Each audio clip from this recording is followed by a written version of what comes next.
Hello everyone, this is Tormuse, and today I'm picking up where I left off in the Doki Doki Switcheroo mod, the Genderbend mod for Doki Doki Literature Club. We're well into Act 2 shenanigans. I expect things are going to go nuts here.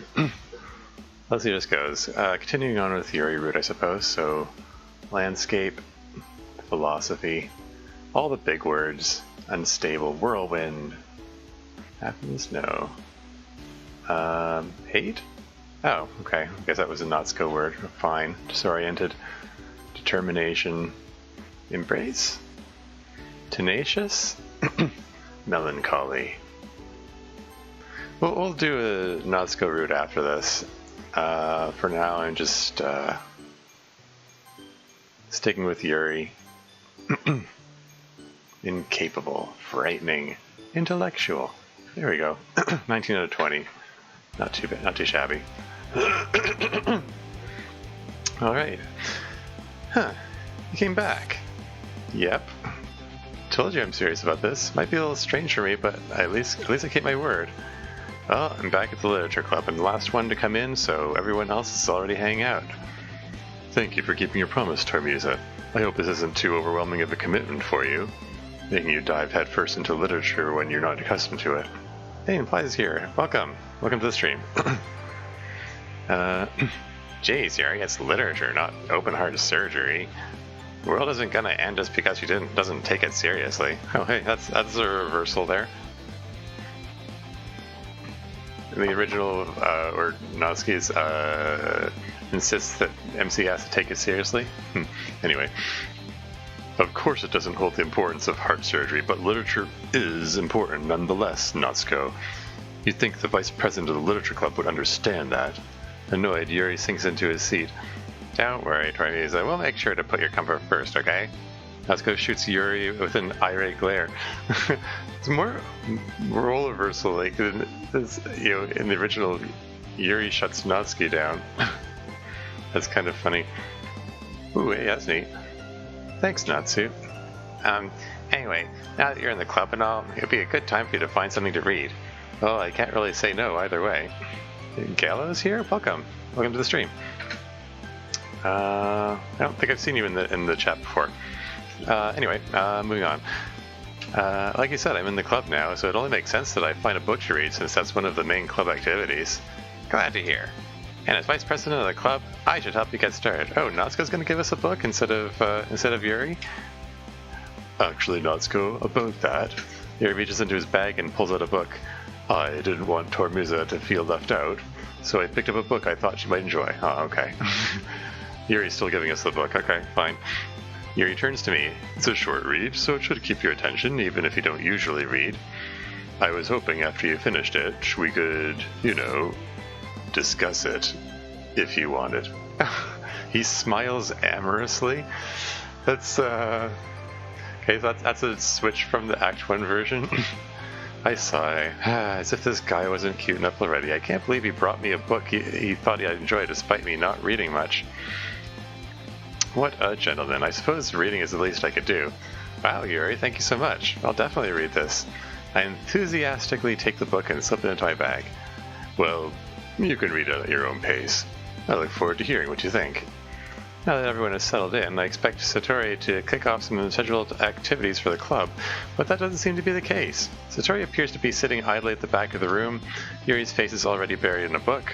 Can't help but notice his intense expression, like he was waiting for this chance. Meanwhile, Natsuko is rummaging around the closet. I'm really curious to talk to Yuri a bit more, but at the same time I'd feel bad about distracting him from reading. Catch a glimpse of the cover of his book. It looks like the same book he gave to me. More than that, he seems to be on the first few pages. Crap. I think he noticed me staring at him. He smiles warmly at me. Well, hello there. Sorry, I was just spacing out. I mutter this to myself, feeling uncomfortable. Oh, it's fine. If I was focused, I wouldn't have noticed in the first place. I'm just rereading some of this. That's the book you gave me, right? That's right. I'm just refreshing my memory by looking through the first few pages again. Once it starts to pick up, it's impossible to put down. It's a very engaging story. Oh yeah? Is it a horror book? It is. Cool. What's it about? Well, Yuri closes the book and flips it over, scanning his eyes over the back. The book is titled Wendigo Soul. Okay, we're keeping with that title, I guess. There's a set of red fangs engraved on the front cover. Okay, I just wanted to make sure I don't accidentally give away any spoilers. Basically, it's about this group of teenagers in the Old West. A horror story set in the Old West. That's an interesting concept. Yuri snickers softly. I thought it was interesting too. See, the protagonists are the sons of the local cattle barons. Each goes through some form of horrific abuse at home, but things get strange when suddenly people from the town become infected with a strange virus that transforms them into large ferocious creatures that feed on their own family members. Hey, and Roach is here. Welcome. Welcome to the stream. Yeah, we're seeing the difference in the Act 2 version of Wendigo Soul here going on here. As the story goes on, the friendships of the protagonists start to weaken as they each fall prey to the creatures or the virus. Things only get worse when the townspeople place the blame on a mysterious girl who lives in the woods with a pack of wolves. They accuse her of being a witch and intend to burn her alive, but she's really that might be a bit of a spoiler. They still had the reference to the girl in the woods, only the burning her alive part is a little new. But anyway, I'm really into it. The book, I mean. Not the thing about burning the girl alive.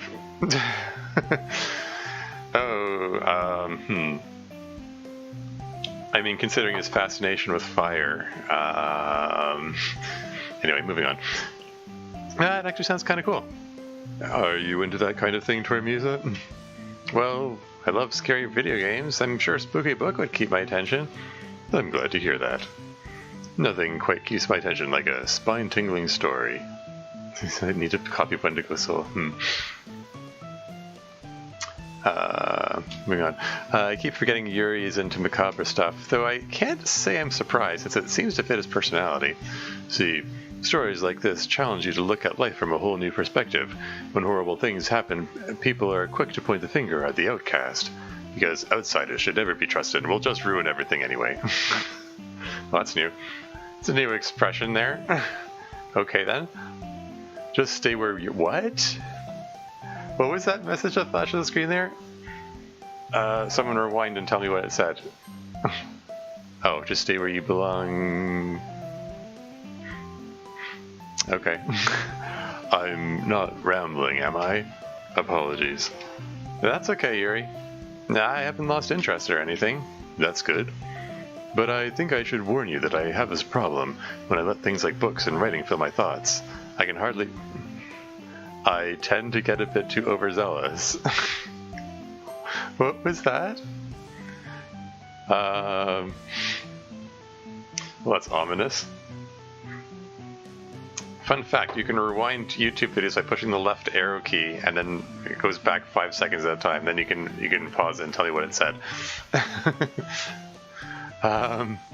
So if I end up acting strange, or if I talk too much, please feel free to tell me. Don't sweat it. Just means you're passionate about your reading. This is a literature club after all. In fact, he had 2 copies of the same book. It's obvious what he wants. I reached into my bag and retrieved the book. I might as well get started on reading it, right? Yes. What was that?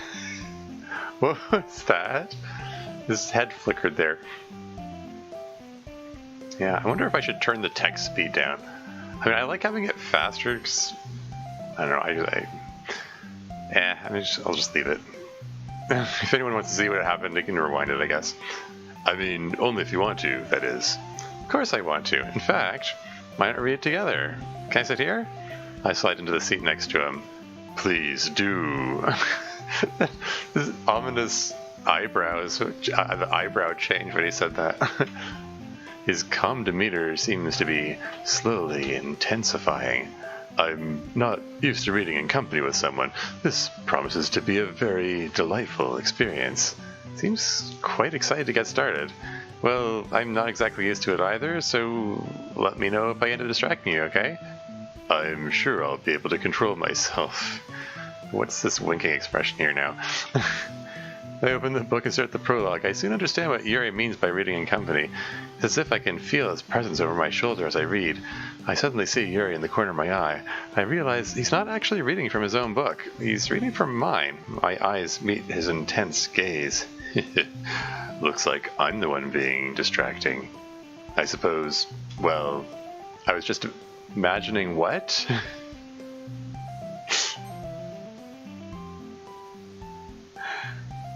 The expression flips again at the same time as the message went screwy there. I was imagining what? I don't know. Anyway. Ha ha ha, no worries. I have an idea.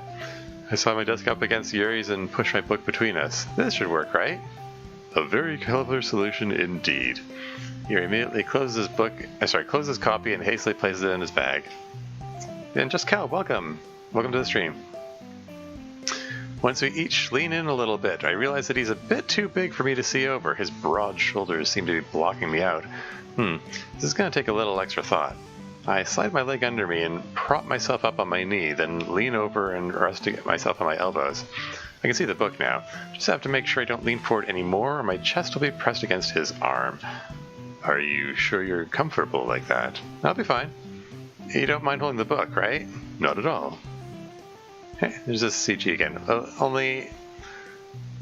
Was the background as dilapidated as that before? And not to mention the... like the trees in the background. I don't know. Maybe I remember it being different, or maybe I'm misremembering. I don't know. Yuri opens the book. I squint my eyes a bit. It's hard to read that tiny text from so far away. I lean in a bit more, still keeping some space between Yuri's arm and my chest, but now we're huddled even closer than before. It's kind of distracting. It's almost as if I can feel the warmth of Yuri's face as he's in the corner of my vision. Are you ready? Huh? For me to turn the page. Sorry, I didn't know we started. I glance over at Yuri and our eyes meet. There's no way I'll be able to keep up with him. Not exactly a speed reader. That's okay. I'm sure the small font isn't helping much, so I don't mind being patient if it takes you a bit longer. Just let me know when you're ready, okay? Thanks, I appreciate it. Yuri, please.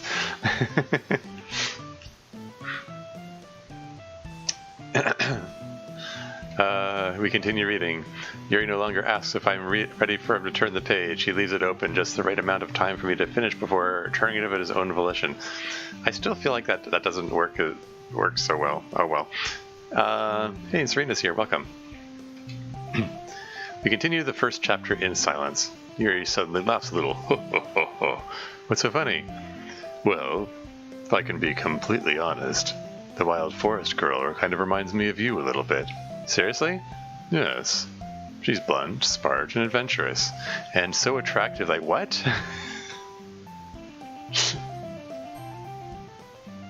Try to get that the only way she could be hotter is if she was surrounded by flames? Okay. Well, some of the messages are being retained in the history. I see. My cheeks redden.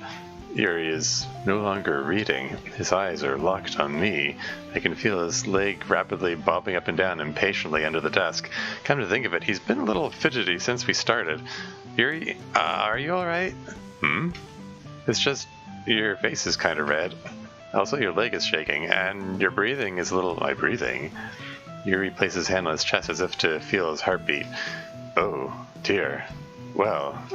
It seems I am a bit excited, aren't I? I'm fine. Don't worry. I just need a little walk and some water. Excuse me. Yuri stands up, taking care to deliberately keep his back towards me, and hustles out of the room. That was weird. Guess when you gotta go, you gotta go. What was that about? I don't know. Yuri's acting a little strange, I guess. You guess? Well, yeah. What exactly did you do to him? Do to him? I didn't do anything to him. Why would you assume I did something? Are you blind? The guy was harder than advanced calculus just now. Wow.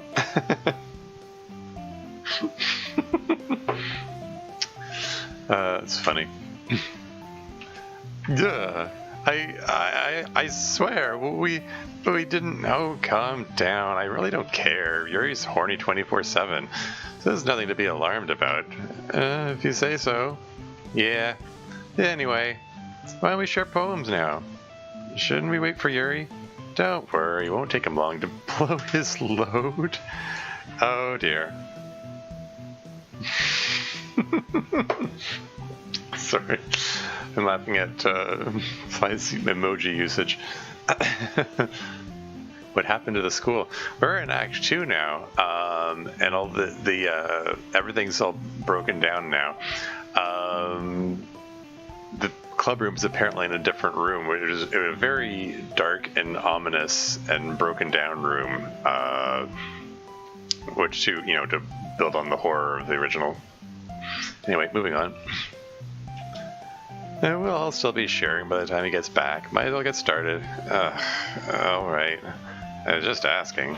I stand up, make a mental note of where I left off in the book, and I slip it back into my bag.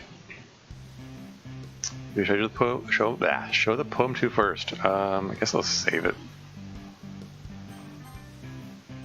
Let's go with Satori. Why not? So, Termisa, having fun so far? Yeah, absolutely. Oh. This music stuttered to startle me. Okay. Yeah, absolutely. Great. Anyway, you wanted to share your poem with me? It's kind of embarrassing, but it's what I agreed to. You didn't have to stay, you know. Could have quit at any time. That's not really what I meant. I wasn't talking to you. Oh, neat. Is he suggesting that I should quit the game? Oh. the text box spontaneously fixing and unfixing itself is curious too. Okay. Well, are you going to show me your poem or not? Yes, of course. Quickly hand Satori my poem. Huh.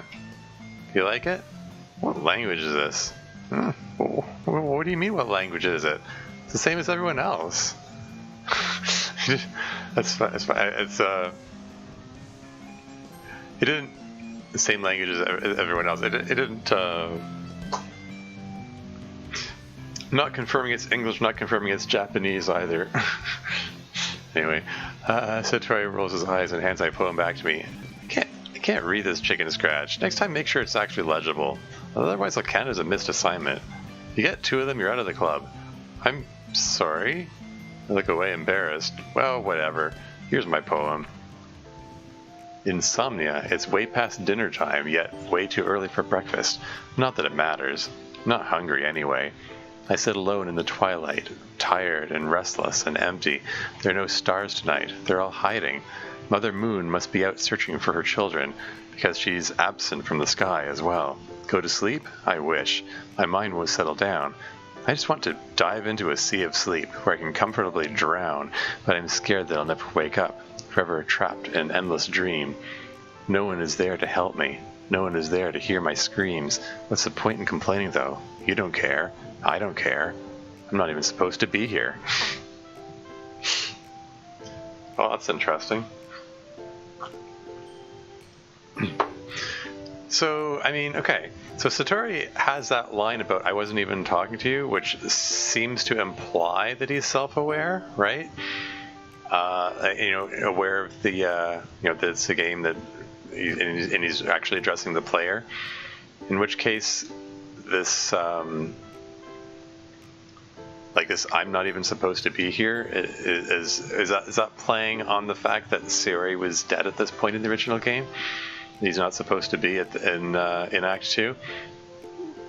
Perhaps? Is he aware of how the original game goes? Is he feeling bitter about not having been chosen? Anyway, moving on. So, what do you think?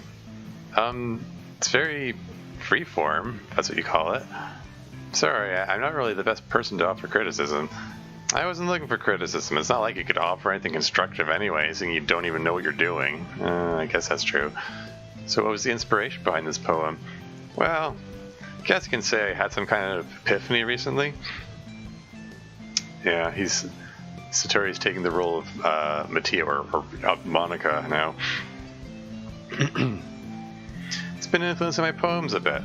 An epiphany? Yes, an epiphany. If you don't know what it means, go look at the dictionary on the shelf. I know what an epiphany is. Suddenly the door swings open. Hey, Yuri. Ah, feeling better, mixed stroke? Don't be crass. I was simply getting a drink of water. Sure you were. I see you've already started sharing poems. Without me. Yes, we have. Perhaps if you spent more time in the club and less time repainting the bathroom stalls, you'd have been here on time. I'll go get my poem. Yuri's voice rumbles deeply as he slinks off to retrieve his poem. Anyway, we're done here. What? To be honest, I didn't really learn anything from you. Do you maybe have any helpful writing tips for me? Satori thinks for a moment. Writing tips, huh? Yeah, Satori stuff, yeah. That's right. This way I can walk away with at least some useful knowledge after each of these sessions. You want a tip? Okay, here's one. Next time you write a poem, don't suck at it. That's my advice for today. Now get out of my face. Yeesh.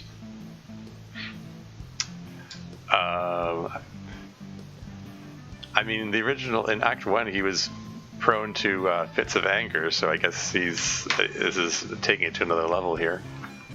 Anyway, let's see what Natsuko's got.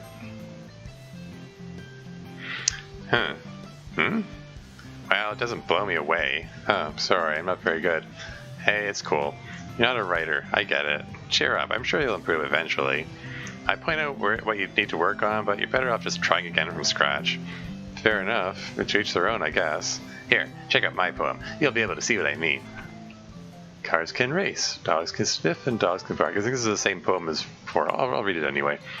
Dogs can sniff and dogs can bark. Cats can see in the dark. Lions roar to show their king. Bees possess a painful sting. Sharks can swim and can attack. Cars can race around a track. Amazing creatures, amazing things. See them all around you. Wouldn't they be just as impressed to see the things that you do? You think you're just as good. You're not the type to quit. I suppose it couldn't hurt to try, but really, that's about it. Impressive, right? Yeah, that's good. Yeah, I knew you'd love it. Everyone in high school thinks that writing has to be all sophisticated and stuff, so people usually don't take my writing seriously, but you seem like the type who understands how effective simple writing can be. Well, the point of writing is for people to express themselves. A person's writing style wouldn't make their message any less valid. Yes, exactly. I knew you'd understand. I like when something is easy to read, but it hits you hard, like in this poem. Seeing everyone around you do great things can be really disheartening. So, I decided to write about it. The other nice thing about simple writing is that it puts more weight on the wordplay. And to me, nothing brings out a feeling like poems that rhyme. Wow, more went into this than I realized. That's what it means to be a pro. I'm glad I was able to teach you something. Bet you didn't expect that from me, did you? I guess not. Thanks for the lesson. Decided to humor him with that last comment. I'm not even sure what he meant by that. But if Natsuko's feeling proud, then I won't take that away from him. And then there's Yuri. As he reads through my poem, I notice his eyes lighten. Exceptional. Yeah? You really think so? It's truly amazing, Tormiza. Oh, missing punctuation. Feels like there should be a period there. Sorry, that's me being in proofreading mode. Take notes, Roach. Sorry. Moving on. I know you're writing the director's cut, so for this mod. Anyway, moving on. What kind of experience do you have?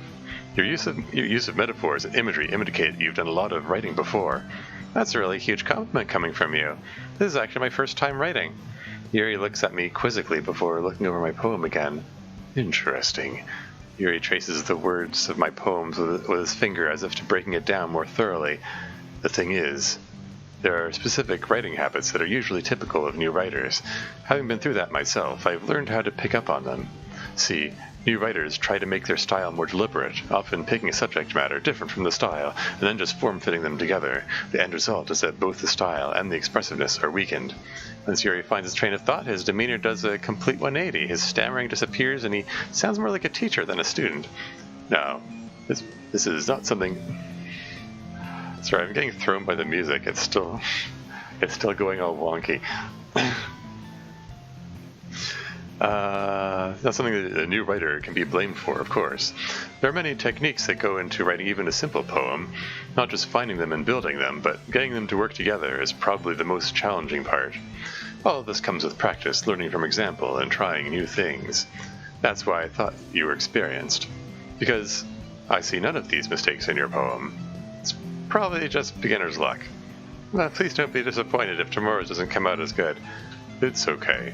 You're new, so I expect you to try new things. Receiving valuable feedback from everyone else will influence you as well. Natsuko can be a bit biased, though. Biased? How? Well, I suppose you'll see what I mean, eventually. Alright.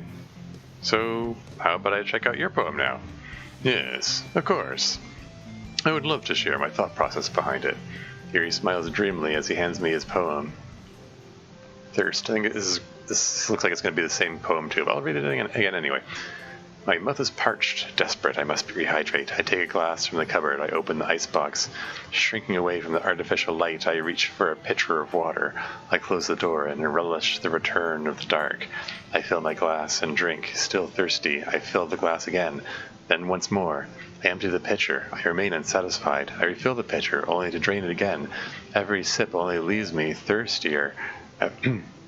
Insatiable. I must replenish or go insane. Candle on the table, matchbox in my hand. The flame flickers. I flicker back. At last my thirst is quenched. Yeah, that's a bit of, the foreshadowing the whole love of flames thing. What are your thoughts? I really liked it. I like the imagery and the atmosphere of it all. I like how it made me feel while I was reading it. I like how it was short, yet descriptive. It wasn't too short, was it? I mean, I do prefer short poems, but I can write a longer one next time, if you prefer. I like your style just the way it is. I really appreciate that. Since this is our first time sharing, I wanted to write something a little more mild.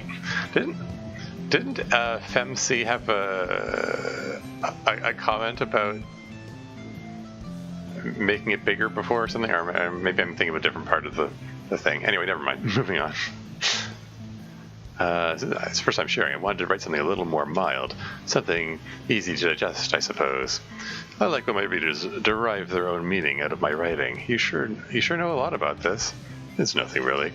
Remember, it won't be long before you pick up on these things too. Well, I could definitely learn a thing or two from you. I hope so. Phew. Uh-oh, here comes the fight between Yuri and Natsuko, right? So how much more badly is it going to go this time? I guess that's everyone. I glance around the room. That wasn't as stressful as I anticipated. I learned what I already knew. My writing abilities are mediocre at best. There's no way my poems can stand up to theirs. But I still enjoyed getting to know everyone and learning about their own techniques. I notice across the room, Satori is writing something in his notebook. My eyes then land on Yuri and Natsuko. They exchange sheets of paper, sharing their respective poems. As they read in tandem, I notice each of their expressions change. Natsuko's eyebrows furrow in frustration.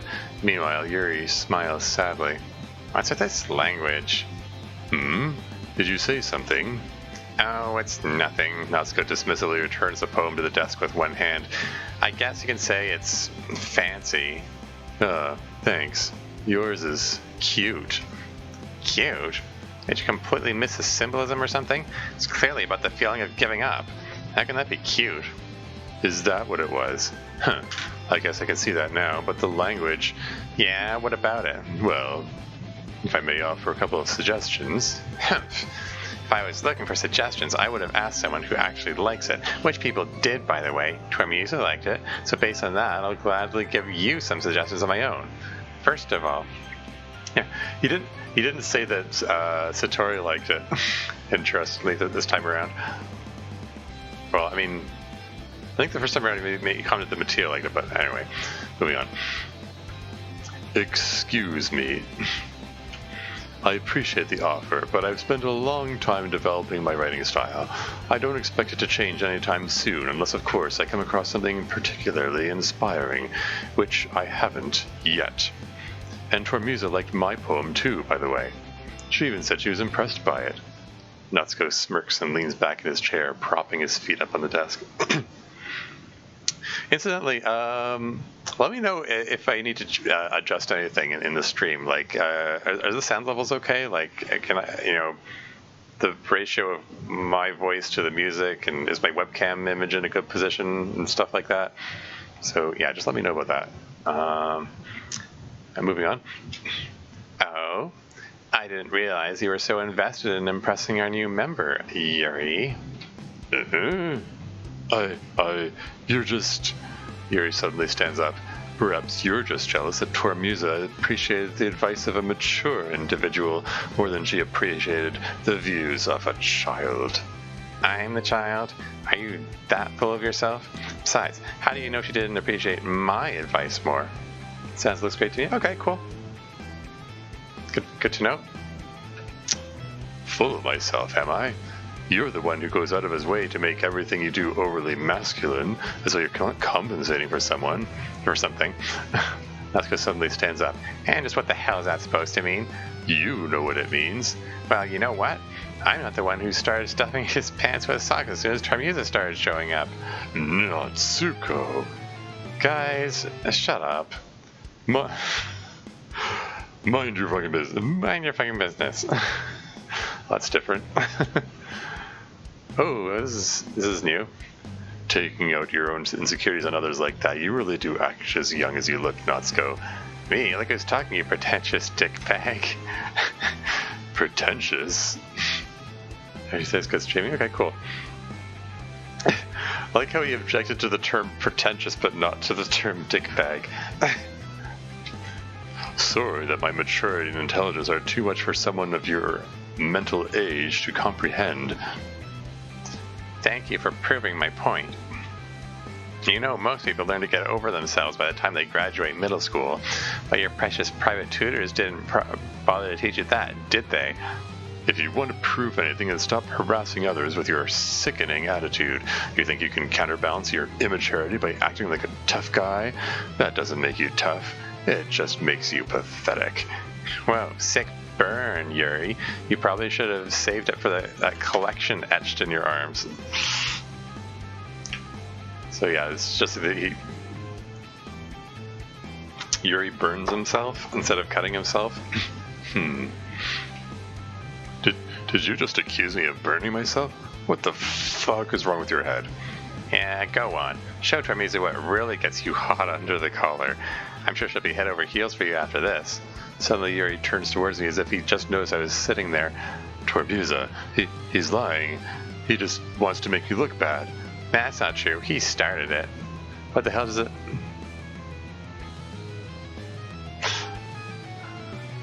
I could read that text here. Okay. I suspect this is going to go the same way as it does in the original. Here we go. Let's pick Yuri. Yeah. Uh-huh. That's what I figured. Yeah, I expected that. How many more of these are there? Huh? Oh, Yuri's off the bottom now. I'm sorry.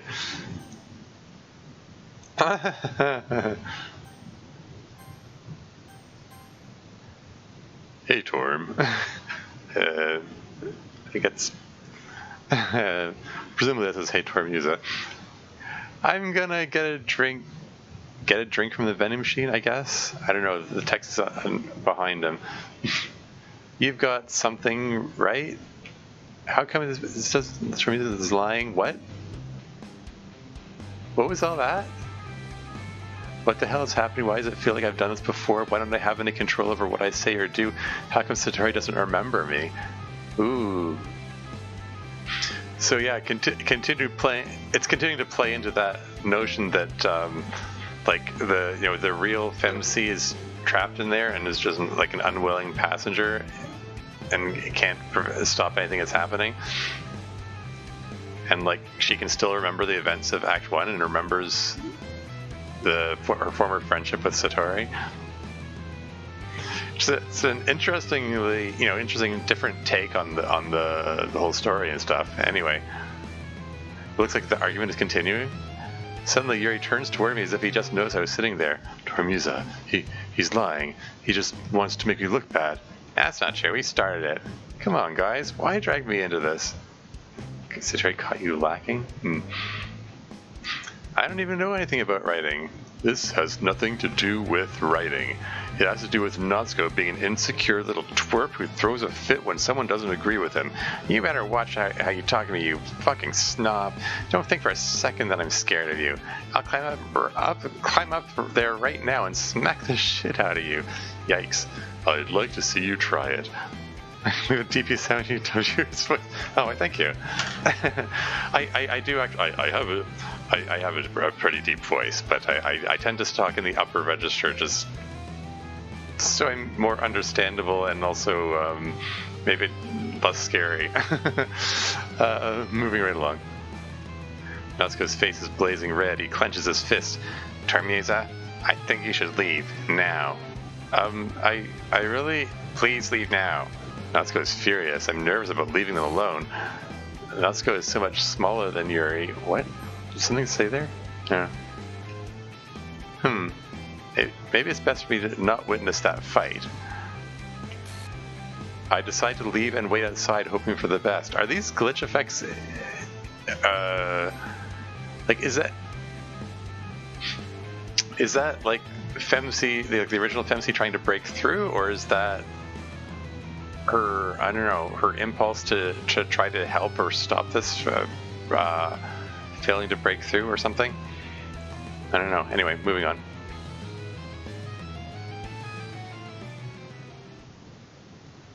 So, are they still fighting?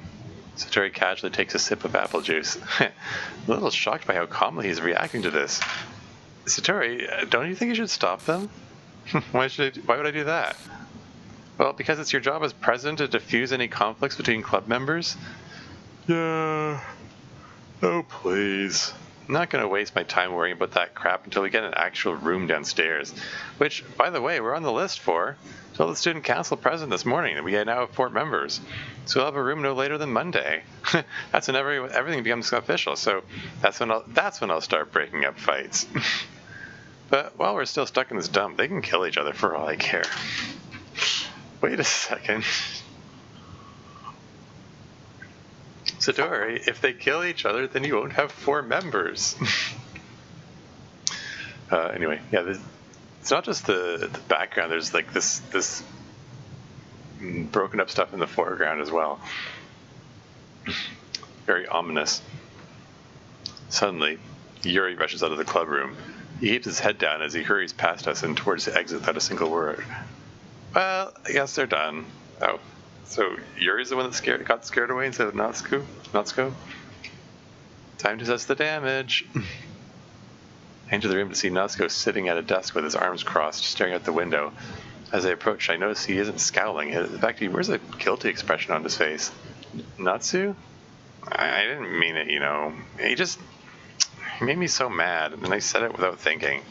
I swear I would never actually do it. I believe you. No idea what Natsuko might have said to Yuri, or threatened to do to him.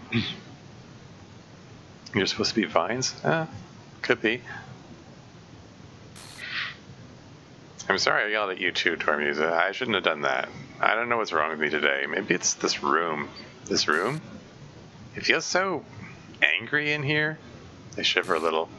I try to focus on the club and its members, but there's a creepiness about this place. Natsuko mentioned something about rumors yesterday that I haven't been able to get out of my head. Part of me is curious to hear these rumors. Another part of me, however... Don't blame the room for your freak out. Natsuko shoots Satori an angry, annoyed glare. Just forget it. You wouldn't understand. It's not that they don't understand, Natsuko. It's just they don't care. Satori looks at me. Besides, I'm sure you'll forget about this fight tomorrow. Completely. Yeah, I won't remember a thing. Natsuko says this sarcastically, rolling his eyes. I wasn't talking to you. Anyway, club meeting's over. Both of you scram. Been wanting to be left alone all day. Natsuko briefly looks at me like he wants to say something, but quickly changes his mind. He stoically grabs his stuff and heads for the door. Yeah. It's funny. I had another thing. I mean, if it wasn't for the fact that, wasn't for everything else going on in this, that's your text box for, yeah. I could just sort of imagine if it wasn't for all the meta stuff going on, I can imagine this, like, FMC, Natsuko, and Yuri just getting sick of Satori trying to discourage everything and just going off to form their own club. Anyway, moving on. He stokely grabs his stuff and heads for the door. I start to follow. Stop what? The message stop flashed on the screen there. I said stop. I stopped at the threshold for some reason. We have to try to call what? Meme Lord has joined the chat? Oh, well, welcome to the stream, Meme King Will. Hello. I don't know, maybe should I turn the text speed down? I'm wondering if I'm missing stuff here. Just do it. I turned to look at Satori. Not sure why, but I feel compelled to talk to him. We probably should address his responsibility as club president. Satori? Huh? Why are you still here? Satori, remember me. About the fight. Stop, remember me. I hate to say this, but you really should... Satori, remember me. Remember me. Huh? What? I think the club would really benefit if you would just... Satori, remember me. Remember me. What on earth are you talking about? Satori, remember me. I mean, regardless of what room we're in, it's still your job to remember me. You have to remember me. Chart Musa, what is wrong with you? I don't mean to overstep my bounds here. I just want you to remember me. He looks distressed all of a sudden. You're crazy. Flustered, I reach out and grab his hands. It's not as difficult as you're making it out to be. Please, Satori, Satori, remember me. Remember me. Do you hear me, Satori? Satori, remember me. Satori, remember me. Satori, remember me. Satori, remember me. Satori, remember me. Remember me. Remember me. Remember me. Oh, wow.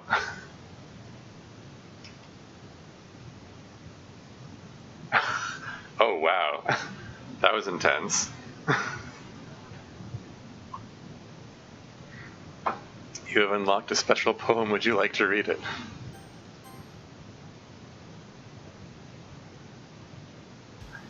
What? Where's the special poem? Was there supposed to be a special poem there?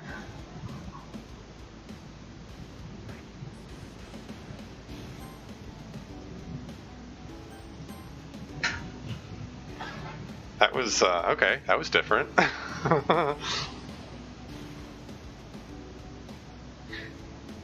I mean, like I said before, I read the rough draft of this, but that was a long time ago, so I've sort of forgotten details like that. But yeah, the whole remember me bit that's cool. Anyway, let's carry on with Yuri, I guess. Judgment, contamination, graveyard, misfortune, variance, crimson. Oh yeah, we have to pick the glitch word. Oh, okay. Oh hey, that looks like female Yuri there, doesn't it? Electricity, philosophy, meager, heaven sent, unstable, agonizing, disoriented, portrait, effulgent, entropy, depression. Why did the word girls there? That's not from the original game. Ambient. Oh, hit install autopilot. Successfully installed autopilot 2.0.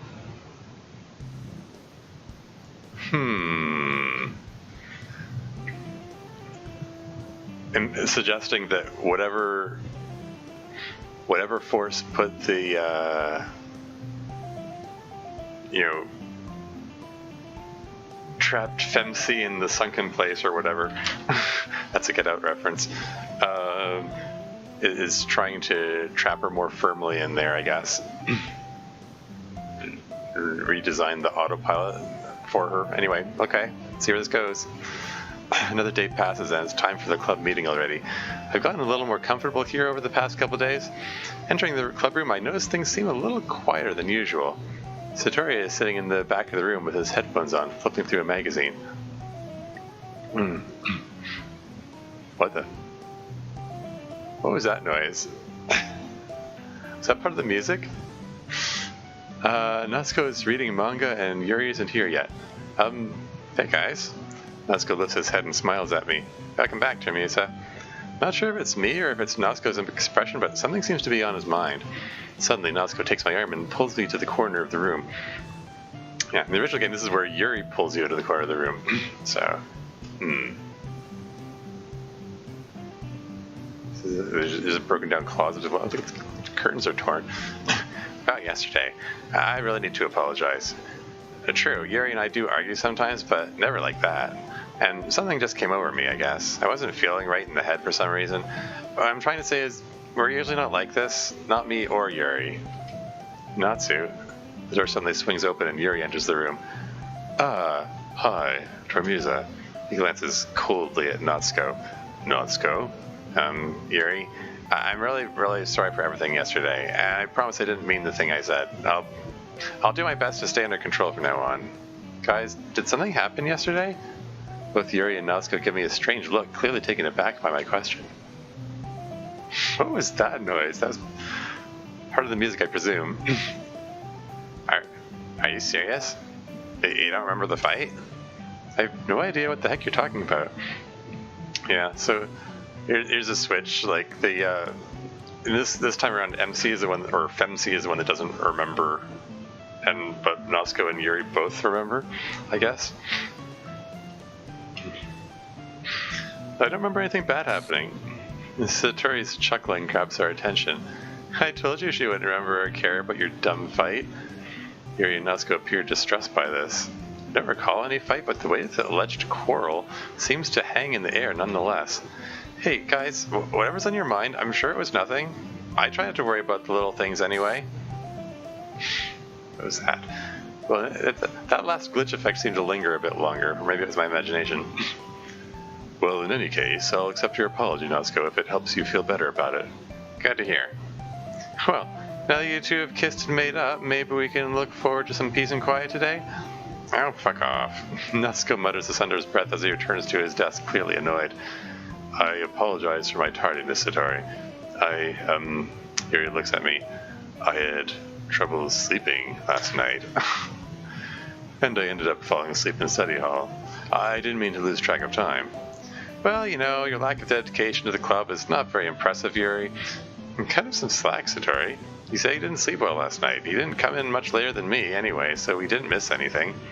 No need to put so much pressure on him. Yuri stares at me intensely. Termisa has dementia. Yeah. Yeah.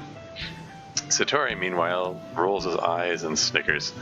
Geez, stop acting like I was being serious. Like I really care if he shows up late. Or at all.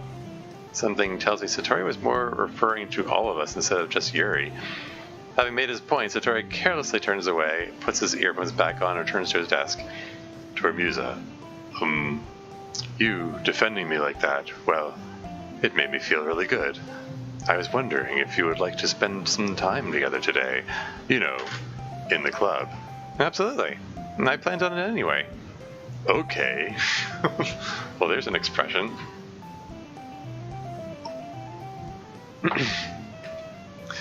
We'll start now. Let's just find a place to sit. I don't mean to sound so forceful. I'm sorry. I've just been so restless lately. Don't worry about it. If anything, it's nice to see you have so much energy. Yes, but I need to try to calm down. I won't be able to focus on reading like this. Take your time. Yuri takes a deep breath and pulls the book out of his bag. Actually, I have a request. Do you mind if I make some tea first? Not at all. Thanks very much. If there's one thing that can make my reading time here any better, it's a nice cup of tea. Not to mention for yourself as well. Yuri stands up and walks to the closet. This is going to be the same thing as in Act 1, getting the tea, preparing the tea and so on. He's going to... Okay. Anyway. Fallen watches the retrieves a pitcher from the shelf, kind with the filter inside. Could you hold this for a second? Yuri hands me the pitcher, fetches an electric kettle. I'm going to plug this in at the teacher's desk, and then I'll go get some water. He walks past me and sets the kettle on the teacher's desk. I simply watch his movements. His broad shoulders and long torso make Yuri appear elegant yet masculine and methodical. Okay, may I have the water pitcher? Here you go. Thanks. Thanks. I'll be right back. I might as well go with you. Oh, don't trouble yourself. You stay here. I won't be long. Pitcher in hand, Yuri hurries out of the classroom. ...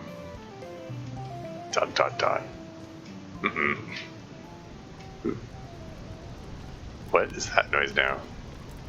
The sound of burning? What's that sound? What the?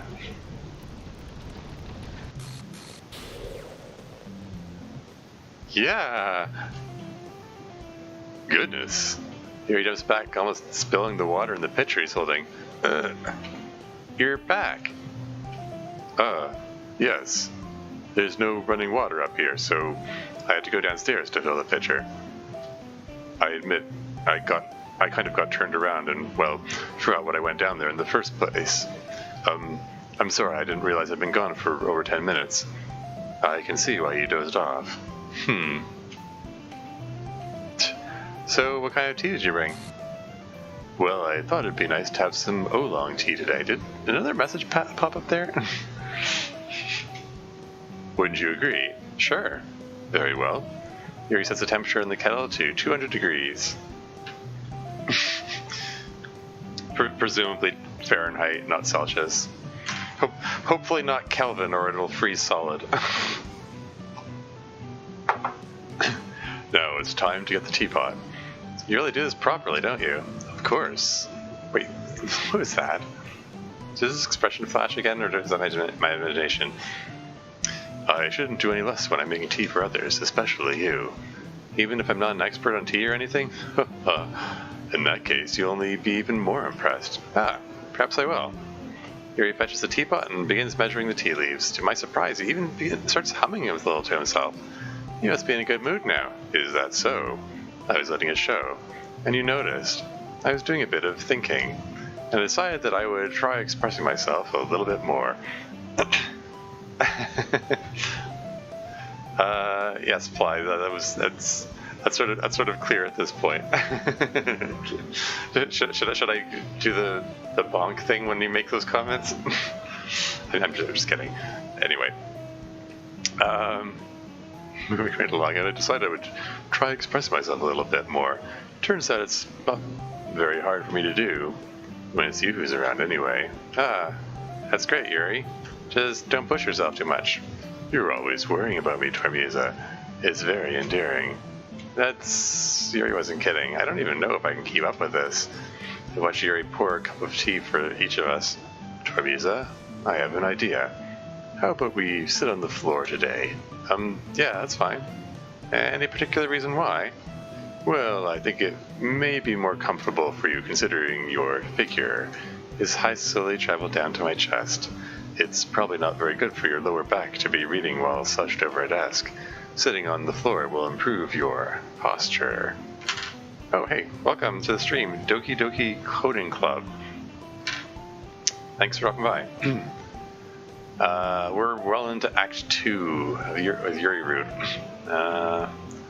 His gaze finally returns to my face.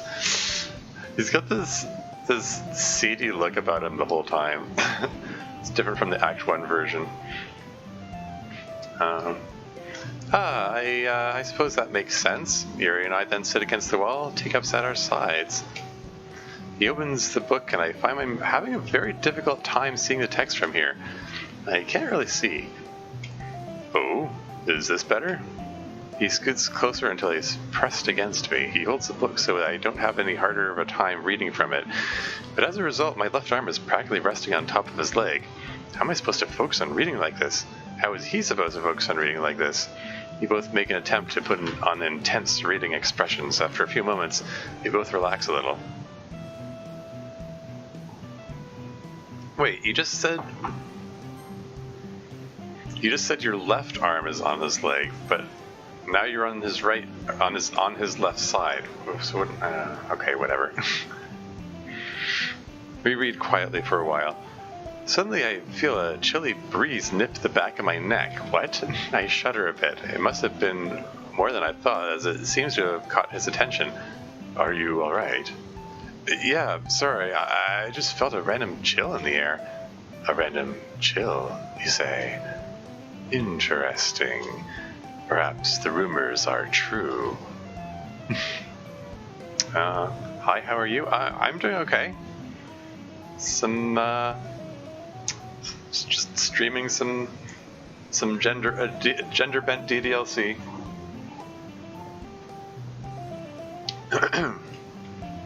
Rumors? Natsu mentioned something about rumors the day he brought me here, but he didn't say what they were. Are you curious to hear the story, Tormusa? He smiles knowingly. I am, actually. Very well. The story is, a girl killed herself up here last year. A chill runs down my spine. Killed herself? That's right. She was a strange girl, kept to herself. Didn't have any friends. She often spent time up here alone, reading. Some say they'd hear her talking to herself in different voices. She had given up on people, finding solace only in her own mind. One day she came to school with a large kitchen knife. She came up here, to this very room. People heard her yelling like she was arguing with someone, but no one did anything that day, you see. It wasn't unusual for her to come up here and talk to herself. They didn't even find her until Monday. The door was locked from the inside, so they had to kick it open. And when they finally got inside, they found her in a pool of her own coagulated blood. She had stabbed herself to death, and her body was here all weekend. Some even say it took her all weekend to actually die. Oh, yikes. It was quite the grisly scene. This seems to imply... Is this implying that the original Doki Doki Literature Club took place here, and he's talking about the female version of Yuri?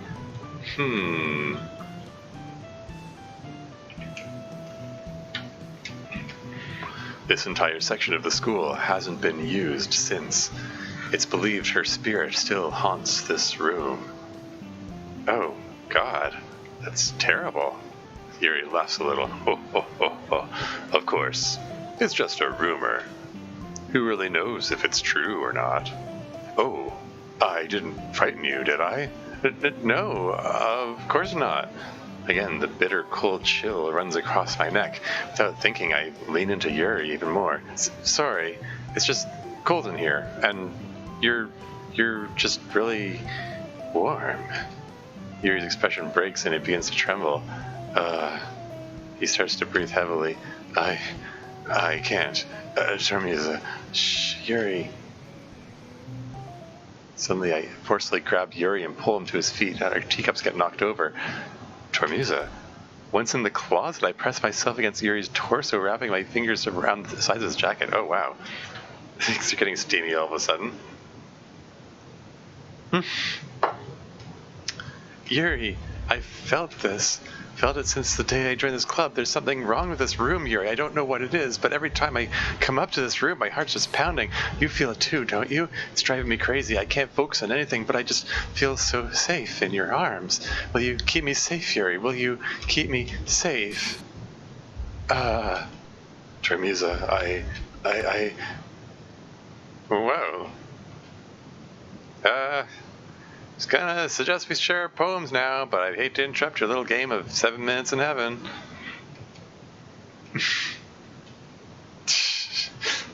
I'm not really sure what led to this, but I'm very embarrassed about the compromising position Satori has just caught us in. I gently release Yuri and stand to the side. Satori grins at Yuri. Need another potty break before we start, or would you rather just finish in the closet? Oh, yikes. Oh boy.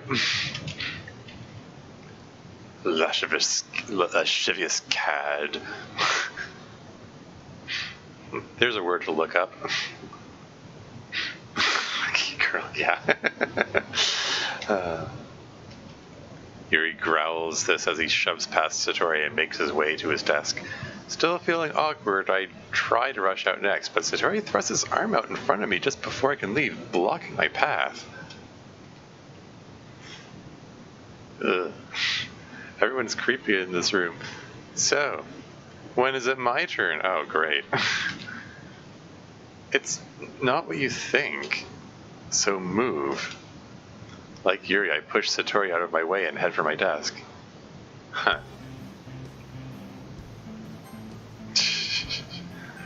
Well, that was neat. Okay, let's go with Satori, I guess. Hi. Writing going well? It's going alright, I guess, Satori shrugs. Could be worse. I mean, I don't expect a masterpiece out of you, but at least you're trying. Why don't you show me what you wrote for today? Sure, here you go. I gave my poem to Satori. Look at that! I can actually read this one. It's really not that bad, either. Didn't expect it to go for something so deep. Guess I underestimated you. I'm glad you noticed my effort. To be fair, even the smallest amount of effort seems tremendous when my expectations for you were so low. So, good job there. Well, it worked. Yes, quite the accomplishment. Anyway, check out my poem. I actually like this one. Whether or not you do is of little consequence. Thoughts. I pop my scalp off the top of my head. Angry thoughts. The angry thoughts are prickly to... Okay. Okay, basically it's the same poem as in Act 1, but like every other letter is missing. Angry thoughts are mean. Angry thoughts are way too strong. Angry thoughts get stronger. The prickles then grow longer. Angry thoughts, angry thoughts, angry thoughts in my head. They glow. Deeper and deeper my fingers go. The angry thoughts eventually die, but when they do, they become hard and cold. I don't like the way they feel. Forever embedded in my mind. Angry thoughts, angry thoughts, angry thoughts. Bang on my door. Eating at my core, bleeding. I want the angry thoughts going or on repeat inside my head. Okay, so it's not exactly the same as the first time around. The other one had a little more emphasis on happy thoughts and sad thoughts. This one is just all angry all the time. Okay then. Pretty abstract again, huh? Yeah, what were you trying to... Never mind that. There's no point in explaining. It's not like you'd understand. Testing. Huh? Testing, testing. Okay, I can't hear me. What? Save game, load game. These are the menu options. Cool, I'm in the right place. I could... Whoops. Let's not touch that again. What?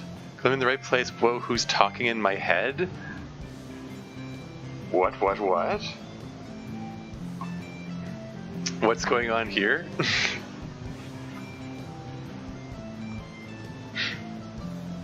Is someone still trying to commandeer FemC? Like, how much awareness does Satori have about what's going on?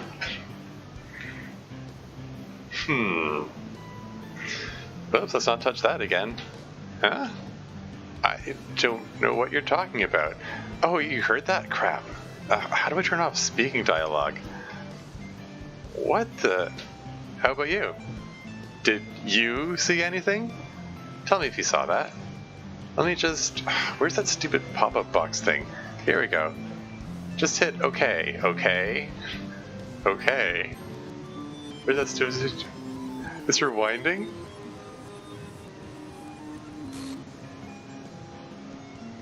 Whoa, okay. That was ominous. Actually, that gave me actual chills there that time. Pretty abstract again, huh? Yeah, what were you trying to... Never mind that. There's no point in explaining. It's not like you understand. Anyway, we're done. Good job improving your handwriting. Make sure to keep that up. Thanks. That was cool.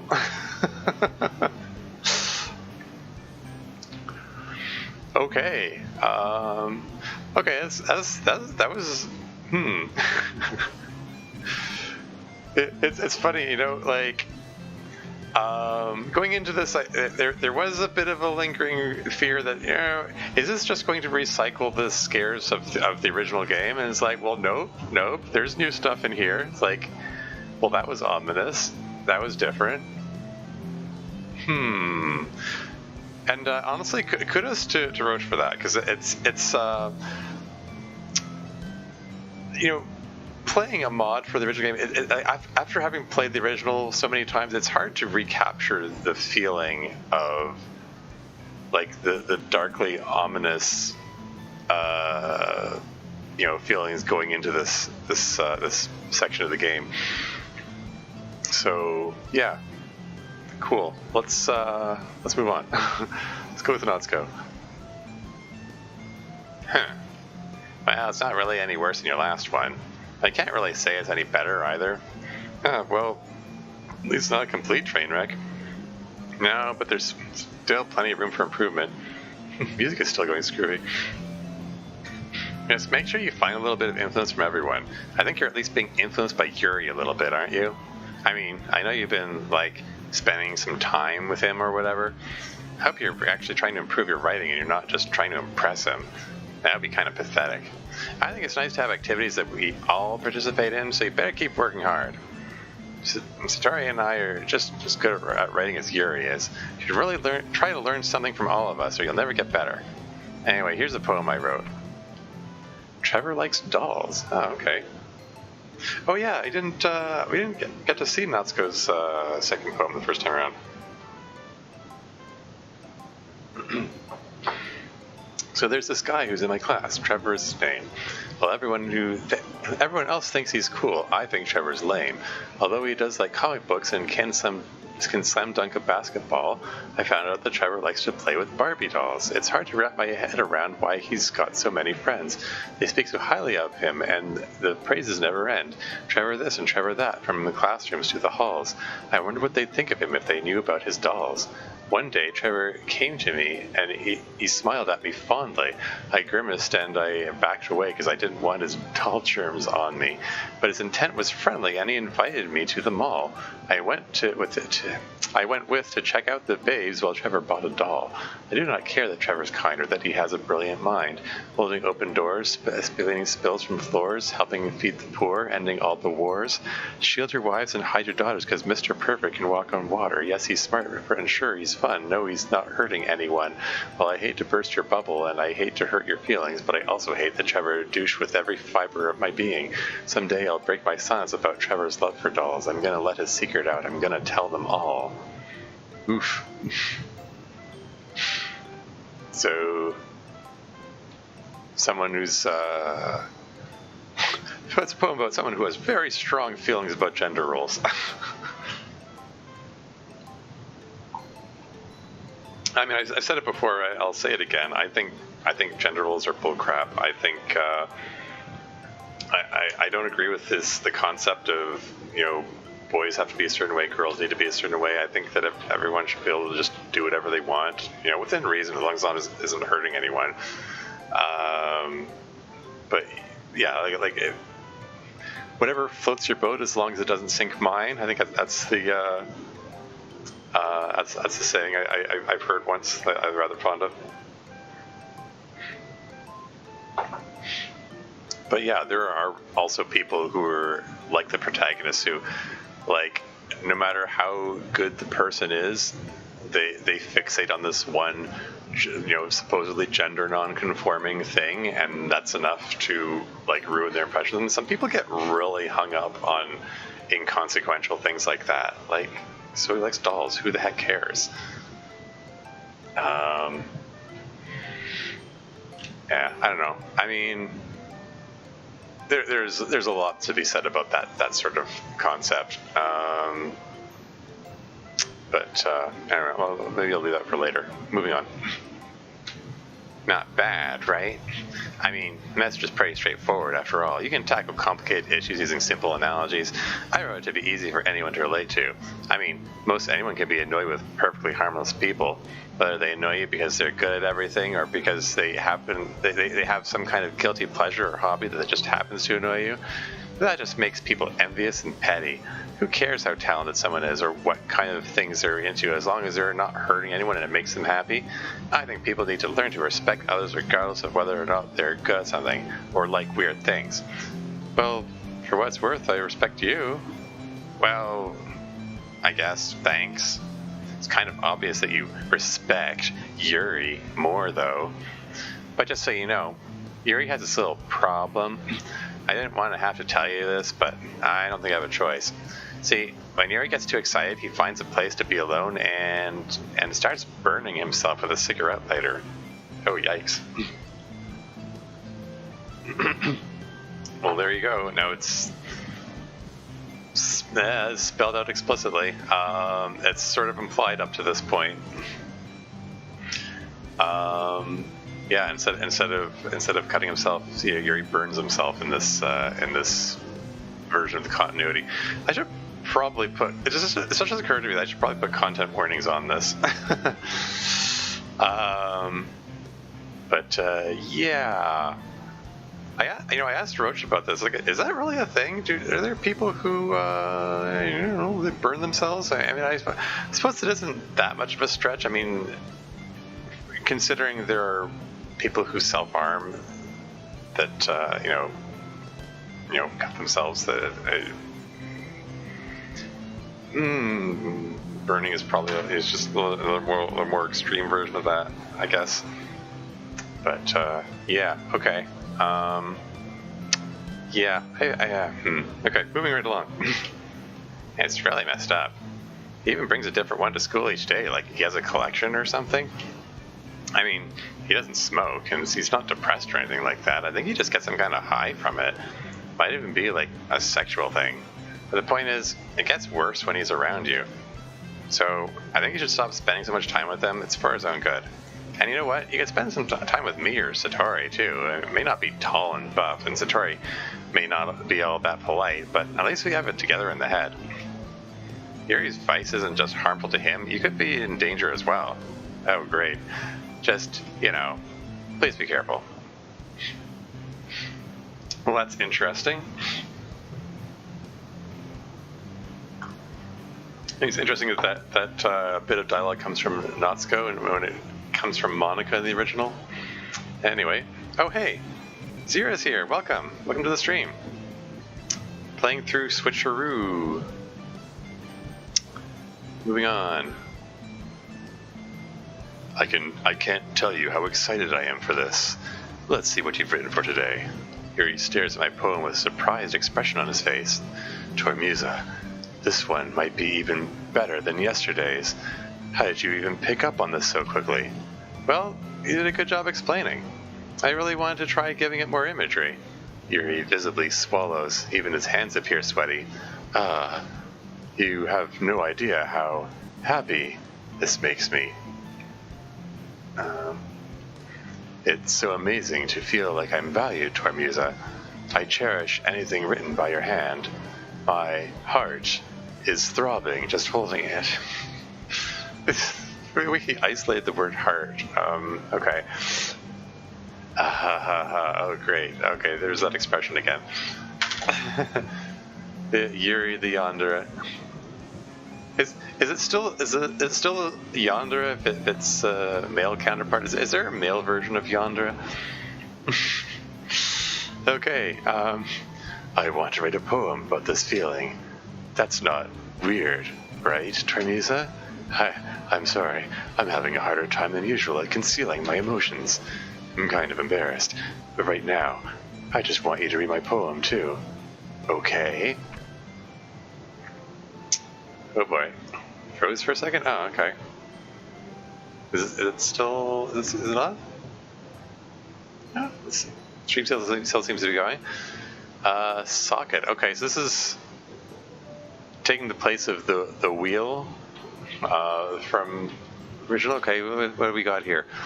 A ball joint clasped in a socket, rubbing, sacrum, whispering voices, rising sea, 7 snarling beasts, a parked car, a gateway into a dream, a strand of yarn wrapped around a chain, a ripped shirt, hysterical laughter, a shrinking world, life sustained by broken clocks, existence of nothing, floating in the open sky.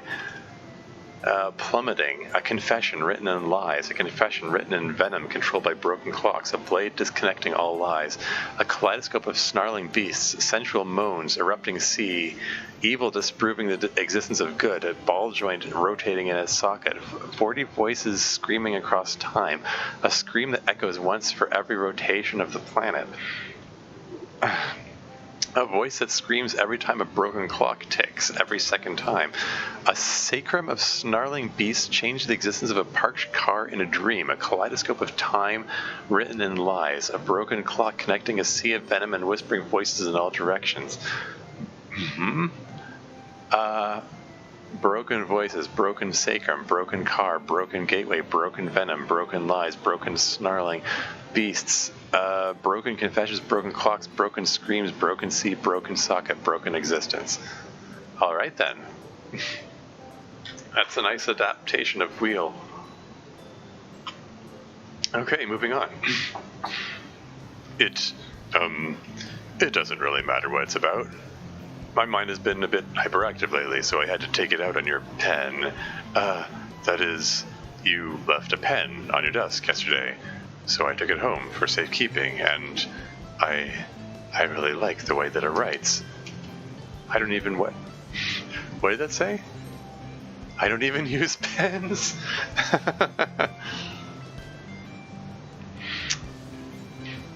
I actually wrote that poem with it, and now you're holding it. Why don't we cut this short before I say something too embarrassing? You can keep the poem, though. Crazy face are great, yeah. Alright, losers, gather round, we got some news. This about the festival? No, it's about us getting a room downstairs. We'll be out of this black mold-ridden shithole by Monday. Great, so we'll have an actual room just in time for the festival. We are doing something for the festival, right? Why bother? It's not like we have any time to put together anything good. Team Tormusa, sure. Sorry. We'll only end up embarrassing ourselves instead of getting new members. I agree with Satori. Plus, I don't do well with last-minute preparations. Oh, is Natsuko wants to do something for the for the festival, but the others don't? Come on, guys. The festival is our last chance to get more members. You can put something together if we keep it simple. Natsuko, why do we need to bring in more members? There's already enough for us to be considered an official club. Besides, more members will mean things will be more difficult to manage. Satori is hardly of any help to you now. Do you really think you'll be able to manage more by yourself? Hey, I'm the one who got us the room, smartass. I do stuff. Well, sure. As long as you don't have to do any manual labor. Yeah, I expected to come back like that from someone who never skips arm day. Yeah, I get it. Satori with the sexual innuendos. Satori finishes with a lewd gesture. Yeah, I can guess what gesture he's talking about. Guys, get serious for a minute. Don't you morons want to share your passion with as many people as you can to inspire them to find the same feelings that brought you here in the first place? The Literature Club should be a place where people can express themselves like they can't do anywhere else. It should be a place so intimate that you never want to leave. So that's why we should work hard and put something together for the festival, even if it's something small. You agree with me, don't you, Tormusa? Don't pressure in deciding with you, Natsuko. Look, I enjoy reading and writing, but my real reason for joining this club was because it was small and quiet.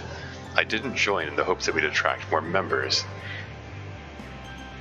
I'm sure Tormusa didn't either. And you, Natsuko, you may be vice president, but we all know the real reason you helped start this club. Oh? We can get some Natsuko backstory here? You just needed a place to hide from your mother all day. There is no passion in this club. We're only here to hide from our problems and responsibilities at home. Yeah, that does seem to be the running theme. And that's all of us. Natsuko is clearly upset by Yuri's words. That's not true at all. Is it? Natsuko looks to me and Satori. Irritated, Satori looks away. Much like Satori, I'm indifferent. If I showed as much enthusiasm as Natsuko wanted, I'd be lying. Still, it's up to me to rescue the situation. Natsu? No, Yuri's right. This club is just for a group of losers to hide from their home life. I was stupid for thinking it was something more. I mean, I'm not against getting new members or anything. Tormusa, I appreciate you trying to help, but you're only here because we guilt-tripped you into joining. There's no point to this club. Natsuko sits down at his desk, eyes down. Ah.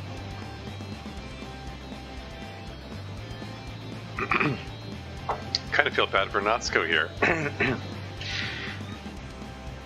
Well, bravo, Yuri. I beg your pardon. All I did was speak the truth.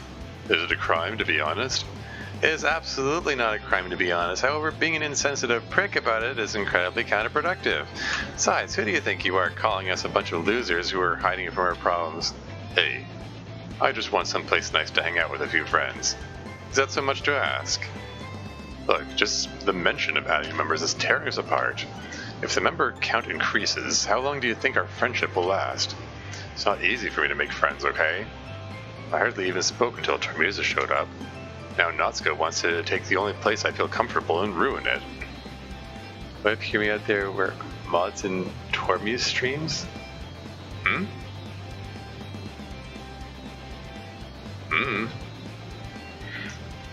I'm not sure what you're asking there, Serena. Moving right along. I don't think that's his intention. No, Tormusa, it won't be the same. If I wanted to feel awkward in front of a large group of people, I don't know, I would have joined some other club. If that's the direction he's taking it, then what's the point of being here? Yuri suddenly grabbed his book bag. I'm going home. I just don't want to be here right now. Yuri? Yuri ignores me and walks out the door. Well, damn it, now what do we do? I don't know. You have an opinion on the festival, Satori? That's different. Yuri's the one that walks out instead of Natsuki. Or Natsuko.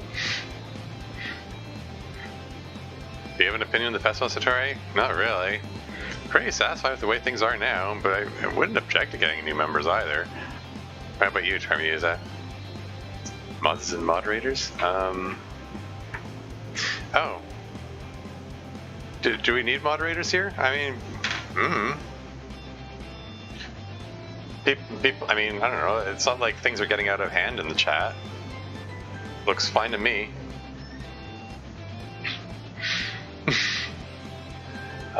Anyway, moving on. I'm indifferent, I guess, but if you take your responsibilities as president and vice president into consideration, it's your duty to consider everyone's perspective and make the decision that's right for the club. Well, I mean, what do you want to get out of this club? Yes, Termusa, think long and hard about your answer. Shut up, Satori. Well, I think the most important thing is for everyone to get along, and for the club to provide something that you can't get anywhere else. I don't think it's about how many members, but rather the quality of each member. That's what will end up making the Literature Club a special place. Ah, and the indirect answer of the year award goes to Termusa. Come on down. You're so mature. I agree with you, Termusa. Each member contributes their own qualities in a special way. With each change in members, the identity of the club as a whole will change too. I don't think stepping out of your comfort zone once in a while is necessarily a bad thing. So I'm still down with planning a festival event. Who's with me? Count me in. You both look over at Satori. Fine, I'll help too. Sweet. Maybe we can talk to Yuri tomorrow and convince him to help. I got an agreement. Hey, Natsuko? What is it? I just want you to know, you're a pretty okay vice president. I have a feeling you're going to help turn this club into something that's not too shitty. Thank you for that adequate compliment. You're a very weird friend. Whatever. We'll pick up this awkwardness tomorrow. Alright, sounds good. In that case, meeting officially over. Everybody out. Uh-oh. Are we gonna have some remember me shenanigans again? Satori, please don't take this the wrong way, but could I have a word with you before we leave? Eh? Me? Yes. It's important. Does Satori remember the remember me comment from stuff from the previous day? I don't know. See you guys tomorrow then. I wave as Natsuko exits the classroom. So, what do you want? Satori, I think you should cancel tomorrow's club meeting. Oh, wow. Oh, that's interesting. What? I just don't think we should come back to this room. This room? Why? Oh. Oh, for goodness sake. Let me guess. Natsuko told you a little ghost story and now you're afraid to be in here. Is that it?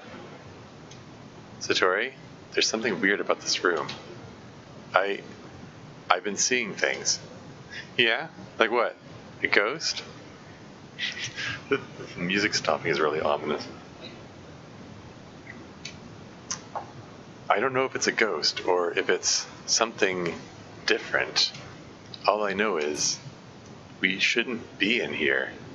It's affecting everyone. I think it's also affecting you. The only thing that bothers me about this room is the smell of the mold, the rats in the walls, and the shoddy electrical wiring. Not ghosts, and certainly not some kind of unexplained phenomenon. This room, it is affecting your personality. Beyond these evil walls. You're a nice guy. I know you are. We need to get out of here. Look, if you're too scared of being here, then just don't show up tomorrow. Ha. Ha. Is this some ploy to scare me out of here? Huh. Yeah. Yeah. I did it. I broke out. Huh? Wow, that gave me a big headache, but that doesn't matter right now. Satori, you gotta listen to me. What? You have to get out of this room. I need to tell you something before it's too late. I gotta tell you why... Not yet, not yet. No. Fuck. What was that? You unlocked a special poem. Would you like to read it? Okay. Stare at this dot to reveal a special message. Okay. Let's all stare at the dot. I'm sure nothing scary is going to happen. Okay. This one must be from Satori.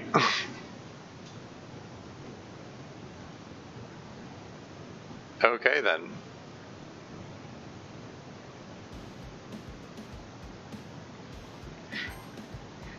And let's save it again. Alright, so this is going into the last day of Act 2.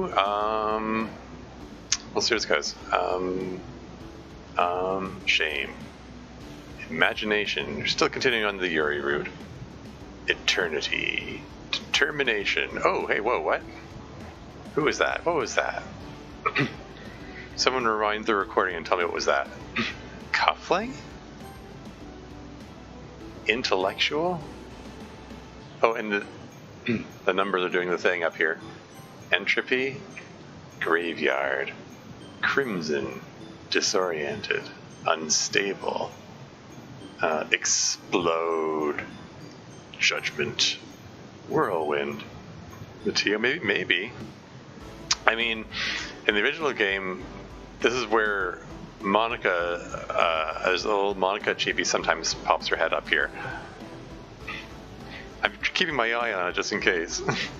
Vertigo, misfortune, extreme, ambient, heaven sent. No more.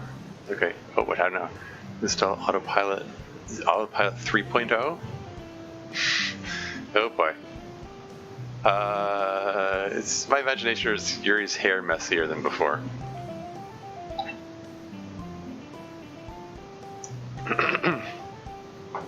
Hi, Tormusa. Yuri seems energetic today. Is that supposed to say energetic, perhaps, with a T in the place of that N? Energetic, is that even a word? I'm just curious. Maybe I'm wrong.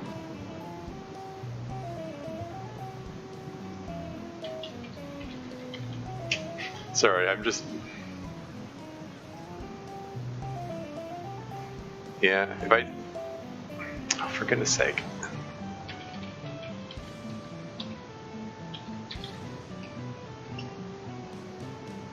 Yeah, if I try typing in energetic, it says, "Do you mean energetic?" I think that's a typo. I was briefly wondering, like, is that a word that I just haven't heard before? But anyway, okay. This is energetic today, despite appearing a bit disheveled. I've been waiting for you. Are you ready to continue reading? I brought my best tea today. Satori, did you move my... Where is he? He's never been late before. Ugh. Inconsiderate as usual, Natsuko. I know you're not talking to me. Well, who else is constantly interrupting my conversations with his incessant yelling? Okay, first of all, this is literally the first time I've interrupted any of your conversations, so knock off the exaggerating. And secondly, watch how you talk to me, because I'm the vice president in case you forgot, and Satori and I decided yesterday that we're going to be doing something for the festival. I'm sorry, but that's just how it is. Natsuko, nobody cares. Why don't you go play with your hair in the girls' bathroom or something? What? Natsuko suddenly stalks off to the back of the room towards the closet. So there's that comment about gender again, or after the other commentary, the argument about Natsuko trying to act masculine. And Natsuko's poem about a guy playing with dolls. Which, I mean, there are all these implications that Natsuko has some hang-ups about gender roles. Anyway, moving on. Well, looks like I'm the last one here. What was holding you up? Satori briefly looks at me. Oh, hey. Welcome, it's not Marcy the Moth anymore, it's just Marcy. Okay, I guess it's just Marcy, I guess. Satori briefly looks at me. I was talking to the student council president again, trying to get us that room sooner. But he said we have to wait until Monday. What an asshole. Anyway, I'm surprised to see you back in here, Tormiusa. I thought this room creeped you out. Hmm? Well, it's kind of dark and it smells like mildew, but it's not so bad. Well, I'm glad you ended up seeing things my way. Not really sure what Satori is referring to, but I don't have much time to think about it as I noticed Natsuko return carrying one of his larger boxes of manga. Yeah, once again, FMC doesn't remember the conversation from the end of the previous day. Got DDLC Plus, so I was gonna say, oh hey! It's cool. Yeah, DDLC Plus is cool. Dan Silvano did a good job of trying to find catharsis on as many fronts as possible, basically. And Avant-Garde is here. Welcome. Welcome to the stream. Anyway, moving on. Where was I? There we go. Carrying one of his larger boxes of manga. Hey, Yuri. Hmm? What do you want now? Natsuko suddenly hurls the box of books through the air. It connects hard with the side of Yuri's head. Oh, yikes. What? Things got violent all of a sudden. Ugh. Satori ducks out of the way and I jump back with my hands up as the books scatter everywhere. Yuri retracts, holding his hand aside of his head, groaning intensely. I told you to watch how you talk to me, fuckface. Natsuko, what the hell is your problem? He's my problem. He never respects me and I'm sick of it. Oh, yikes. Angry Natsuko. This is not how you resolve that issue. For God's sake, you just yeeted a box of books at his head. Yeeted? Yeah, next time it'll be a desk. Oh, you foul-tempered little shit. I should snap you in half. Oh, wow. That's a flub sprite. My classmates is decrepit. This is Act 2 version. So things have gotten all broken down. Things have started going nuts here. Yuri stands up to his full height. Mary says, I had some family problems again. Oh, I'm sorry to hear that. Hope things work out for you. Moving right along. He's unbelievably intimidating, and I disappear into his shadow. But small as he is, Natsuko doesn't seem to be bothered in the least. Come at me, Dracula. Come at me, Dracula. That's a new pose. I don't think he had a fist up like that before. That's enough. I snatch one of the books off the ground and hurl it between them, catching everyone's attention. I point to Natsuko. You, outside, now. But I said get outside. Whoa, what's going on here? Finally, Natsuko relents. Fine, I'll do that. It'll spare me from having to look at his dumb face. With that, Natsuko storms out the door. I then point to Satori. Go with him and calm him down. You can't tell me what to... Get the fuck out of here now. Whatever. Satori reluctantly follows Natsuko outside. Yuri takes a step towards the door. Yuri? Tormusa, your head. I notice a little bit of blood seeping from a small cut above Yuri's left eyebrow. Yuri gently lifts his hand towards the injury and visibly winces as he brushes his fingers across it. It's fine. It didn't hurt as much as it looked. You must not realize he's bleeding. Sit down, please. He looks like he wants to object at first, but then he appears to change his mind. He passively, with the L and E inverted. I was afraid of this.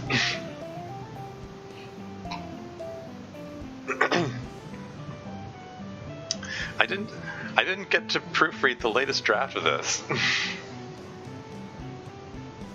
I hope you're taking notes, Roach.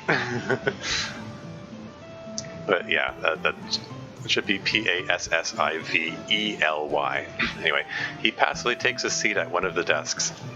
I approach his left side and brush some of his hair out of the way. Ugh. Tormusa. It's okay, I've got it. I flick my tongue out and gently lick the blood away? What's going on here?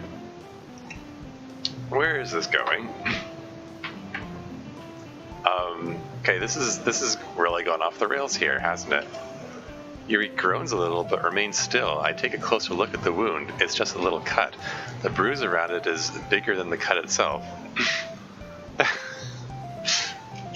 But Yuri's whimper of pain lets me know it still hurts. Here, I lean in close to his face and focus a small stream of breath directly onto the cut, gently blowing on it. There we go. Does that feel better?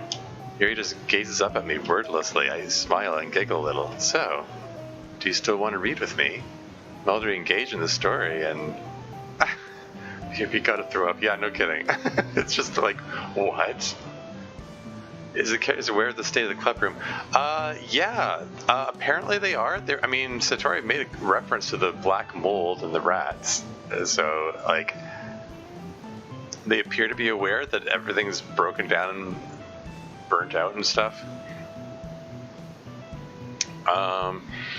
There was a reference earlier that this was the only room that they could get for the club room because they didn't have enough to they only had 3 people. They didn't have enough to form to an official club, so they had to use this broken down room instead. You're getting a new room next week, though. Yeah, exactly. Anyway, moving on. I'm already engaged in the story, and yes, we can do whatever you want. I mean, that sounds delightful. We'll watch this later. Yeah, I mean, if this is a bit too much, that's perfectly fine. I think I need to put some content warnings in the description of this of these streams. I think. It's getting a little much in some ways. Anyway, moving on. I'll get the book. Actually, I have a request. Do you mind if I make some tea first? Maybe later. I'd like to start reading now, if you don't mind. Very well. Oh, we're not having the Yuri running off to cut/burn himself this time. Oh hey, welcome to the stream, Just Satori. Whoa, Yuri, yeah. It's the male version of Yuri. This is the last day of Act 2, so things are probably about to get intense and maybe violent and stuff. Well, it already got violent, but let's see where this goes. In that case, where would you like to read today, Tormusa? I don't mind sitting on the floor again, as you wish. Like yesterday, Yuri and I take a seat on the floor. Within moments, we're both engrossed in the story. I smiled at myself a little, and Yuri notices. Satori is dead already? No, actually. The plot twist, Matteo ended up dying, and Satori is here for Act 2. Only he's, like, extra angry, and, and he's the president, and Natsuko's vice president. And, Lots of things are shifting around. So yeah, this mod is turning a lot of things on their head. Anyway, moving on. You seem to be in a good mood today. It's just nice, you know, to have the room to ourselves. Yuri smiles at me in return. Yes, it is nice, isn't it? I'm just trying to enjoy it while it lasts. Actually, I was doing a bit of thinking. Yeah, this is also an interesting twist that Femc is the one that's acting up and acting all pushy about having Yuri to herself and like pushing the others out of the room instead of Yuri being the one grabbing her or whatever, pulling her over to the corner of the room. Anyway, moving on. Actually, I was doing a bit of thinking. I want to try expressing myself a little bit more. Something tells me that won't be very hard for you to do. Well, it's easier for me when it's you who's around. I'm glad you feel that way, Tremusa. I like to see you happy. You worry about my happiness. That's so endearing. Haven't we had this conversation before, but switched up? Oh, he remembers? Yeah, you're feeling this weird deja vu too, right? He said quietly for a moment, equally confused. A breeze causes the tree branches outside to slam against the window, making me jump a little. Making me jump a little. I think that word is not supposed to be there. Gosh darn it. I need my name struck from the proofreading credits. And I suddenly remember just how creepy this room really is. Why did I even come back here? My head has been so fuzzy lately. Oh, the music stopped. I don't know what I'm doing anymore. I think I need some fresh air. Did something flash on the screen there? I go to stand up, holding onto Yuri's arm to steady myself. Yuri inhales sharply as though he's in pain. I immediately release his arm and jump to my feet, startled. Oh, I'm sorry. Are you okay? I'm fine. Don't worry about it. He anxiously rubs his arm where I grabbed him. I can't understand how my weight could have hurt him. I suddenly remember what Natsuko told me yesterday about Yuri burning himself. I didn't think much of the accusation at the time, but now... Yuri, can I see your arms? He gives me a worried look before abruptly looking away. Why that all of a sudden?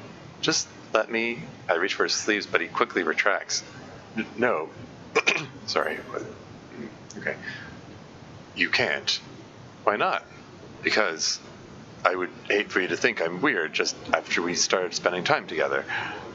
I mean, you've already seen how I can't control myself when I get too excited about something.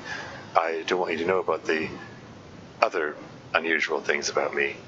After all, expressing those things or so soon after meeting someone is usually seen as inappropriate or unlikable.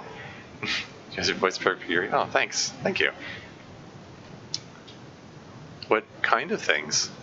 My obsession with certain hobbies. Yuri, my obsession is fire.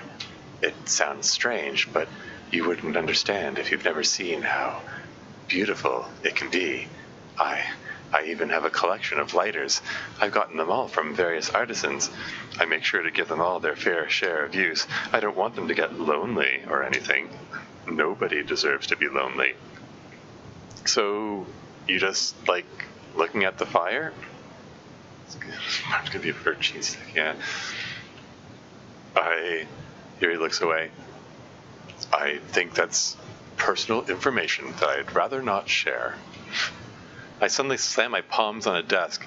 Look, if you're hurting yourself, you better not be doing it because of me. Ooh.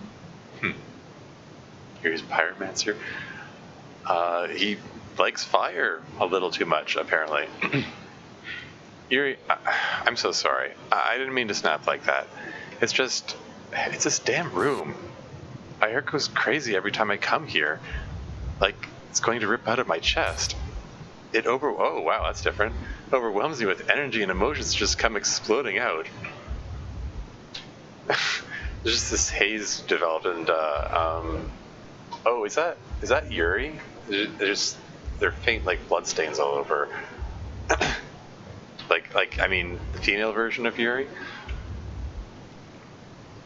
It's been making me say and do weird things. I'm not crazy, right? Please tell me I'm not. I just want to get out of here. All of us need to get out of here. We need to leave now.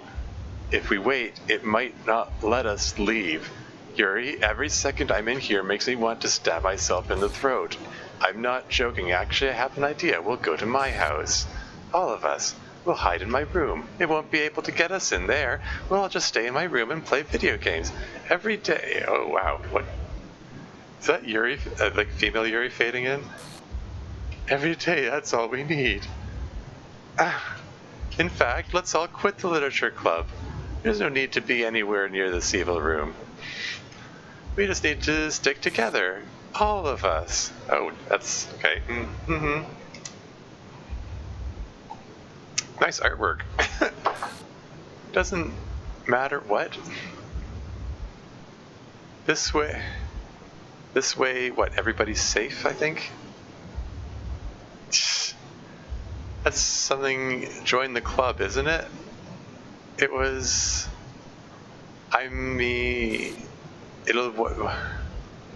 so let's, I can't read any of the writing anymore.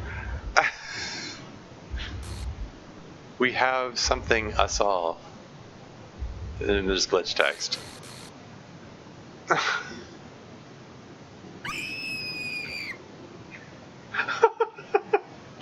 Wow, okay. Upgrade autopilot. Upgrade autopilot version 4? Okay.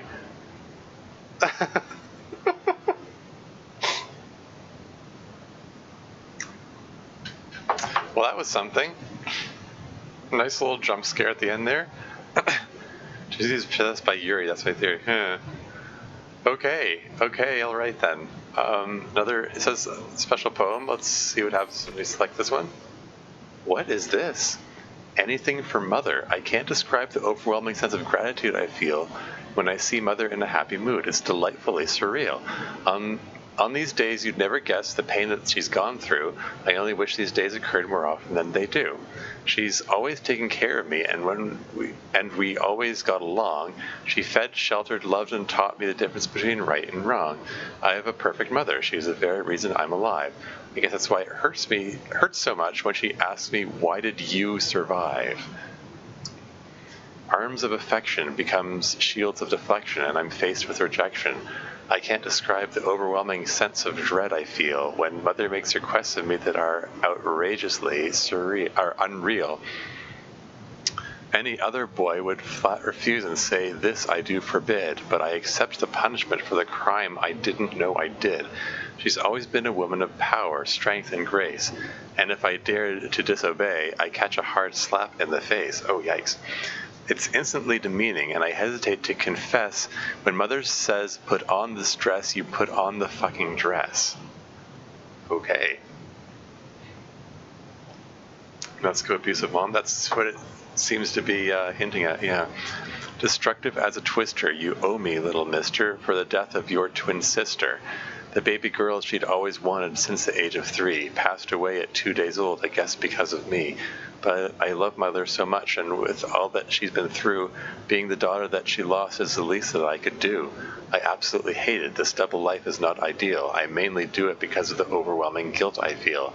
My home life must remain a secret, but there isn't any doubt. I'd gladly take a shotgun bullet to the brain if anyone finds out. Oh boy.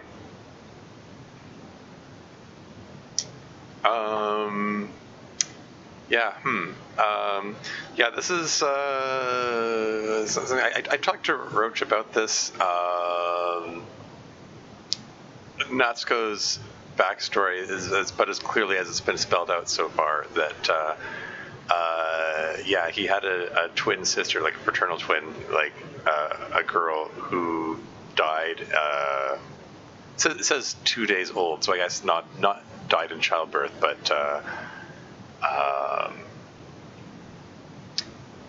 basically his mother blames him for surviving and becomes abusive towards him, and as a result, and that's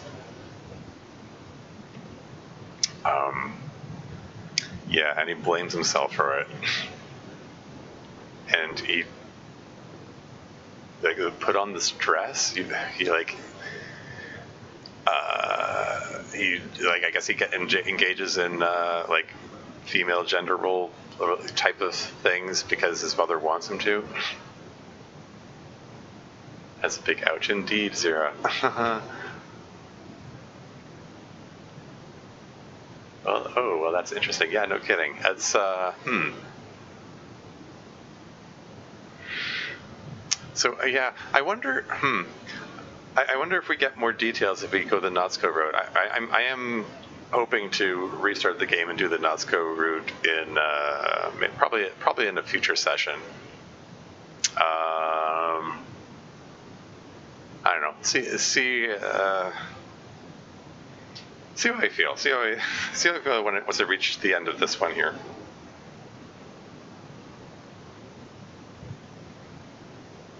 So yeah, that's pretty heavy. But yeah, developing guilt complexes as a result of abuse is very common. It's a well documented phenomenon. It's common for people who've been abused to blame themselves for the abuse. Should that be a shotgun shell? Anyway, moving on.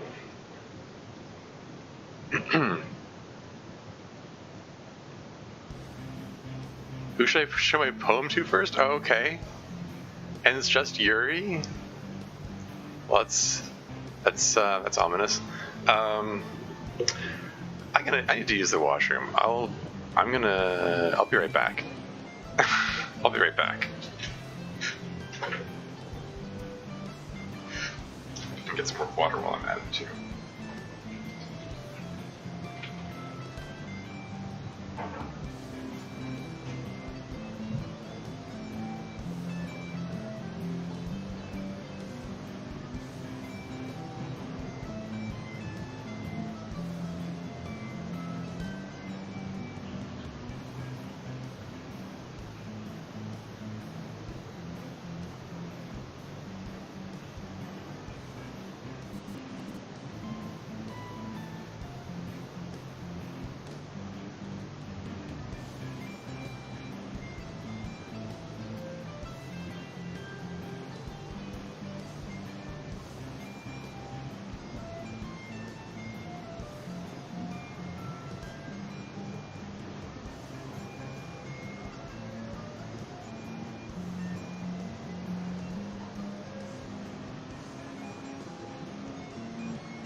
So yeah. So I guess it's a pretty heavy thing to lay on a child. But yeah, in addition to survivor's guilt going on, he's got the abuse on top of that, and puts his Trevor Likes Dolls poem in a different context. And why he would have some hang-ups about gender roles.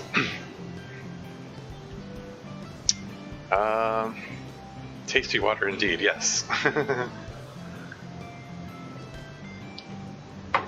Okay, moving right along. Yuri, at last.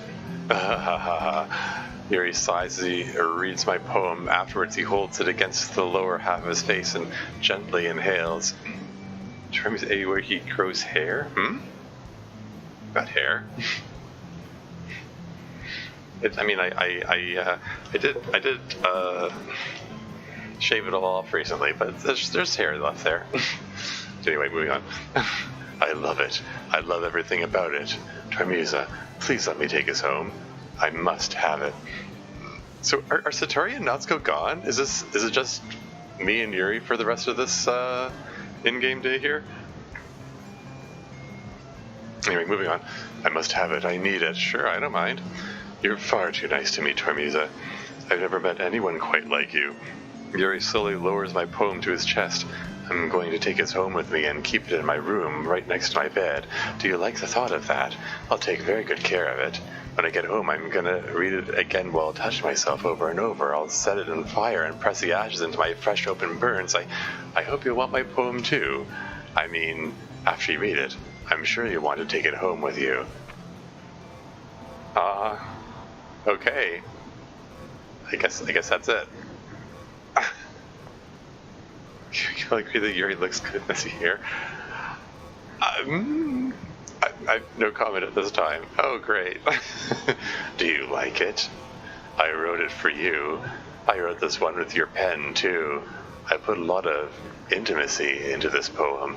I was thinking of you the entire time. I think of you all the time.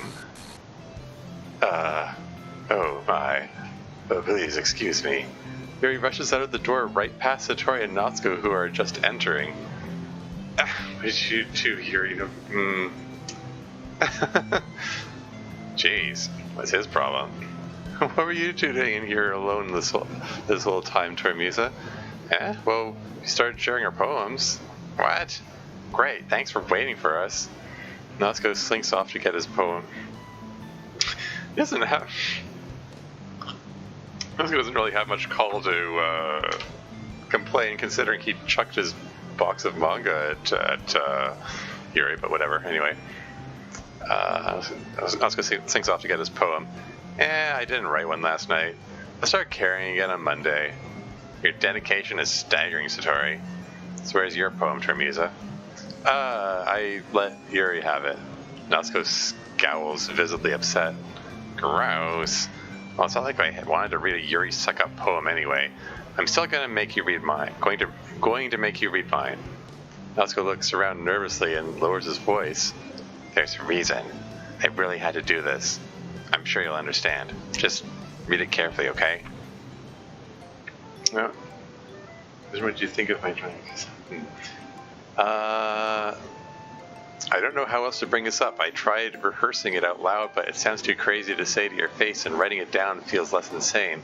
Anyway, you and I both know there's something wrong with this room. Satori may be oblivious to it, but I know Yuri feels it too, and for some reason, you seem to feel it the most. Okay, this is going to sound really, really bizarre, but try to bear with me. I don't think this room exists.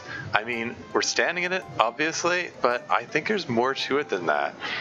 I'm not sure if it's a vortex to a different reality or what, but that's the only way I can describe it. Who knows? Maybe in its own reality, a girl really did kill herself up here and still haunts it, but I know it wasn't a girl in this school because no one else has heard this rumor. I'm pretty sure the only reason we know about it is because we're in here, and maybe the ghost wants us to know about it. We need to get everyone out of here before it's too late. This room is going to make us kill each other if we don't leave now. Satori and Yuri will just yell at me if I try to tell them. I don't think the room will let us leave if it knows we're aware of what's going on. Please help me come up with a way to get everyone out without telling them the truth. Don't let them know I wrote this. Just pretend like I gave you a really good poem, okay? I'm counting on you. Thanks for reading. Well, that's different. I mean, again, the indications are that the girl who killed herself in here is Yuri from the original game, like female Yuri, which is a neat twist on that story, which is a very interesting direction to take this in, to leave the audience guessing about what's real here and is this I don't want to say canon, but is the in the same universe as the original DDLC? Anyway, moving right along. Is he still going to break down? Or something can happen here? Natsuko? Must be completely insane if you think I believe this garbage. Forget everything you wrote down. There's no point in trying to do anything. If everyone is acting weird, it's because of you and your childlike imagination. Do you hear me, Natsuko? This room is perfect, and this club is perfect. Are you just trying to drive everyone away? This room is the only place we can be safe. Don't ruin that for us. Don't you dare fucking ruin it. We're all staying here. No one's escaping. Not even you. You're not going anywhere, understand? You're not going anywhere. You're not going anywhere. Nah.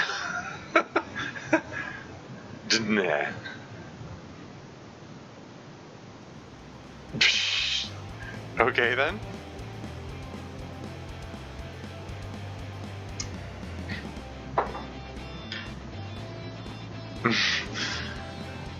Alright guys, time to make weekend plans for festival preparations. Chop chop, I don't have all day. Sweet, I've been waiting for this.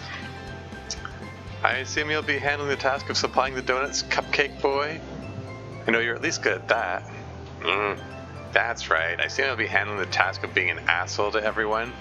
I know you're at least good at that. Yes. Also, I'll be making poetry pamphlets. As for Yuri and Tormusa, well, you're both useless. Feel free to be useless together, I suppose. I beg your pardon, Satori, but we're not useless. We can't very well have a successful poetry event without the right atmosphere, so I'll be handling the decorations. They haven't even established what they're doing for the festival, right? There was no mention of having a poetry performance. Oh well, anyway. It'll be very meticulous work, so I would be more than happy to have Tormusa's assistance. Wow, whoa, whoa, hang on a second. Baking is pretty meticulous work too. What, your donuts? Please. And how the fuck would you know? Hey, you know what? I'll stop this bickering once and for all. Tormusa will be helping me this weekend. Like hell she is. That's right. Satori, your job is most suitable for one person. Wouldn't it make more sense for her to help one of us? It would make way more sense, but I really don't feel like hearing you two bitching about who gets to work with her. Here's an idea. Why don't you help each other? Spend the weekend together and work out some of that sexual tension. It is actually scary how bad you two want each other. Is this some kind of Natsuri going on here? Implied Natsuri? There, are we done? We sure as hell are not done. Yeah, in fact, why don't we let Tormusa choose who she wants to work with instead of abusing your power? Oh, come on. Does she really look like she cares? You've been standing there dead-eyed for the past 5 minutes. You bore her as much as you bore me.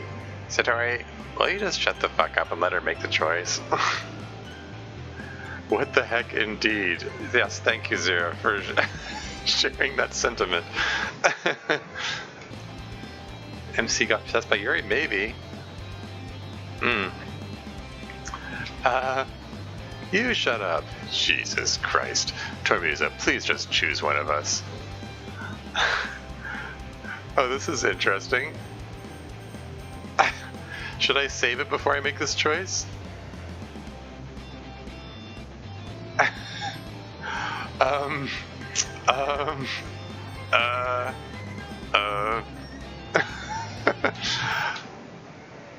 And the music is continuing to go nuts.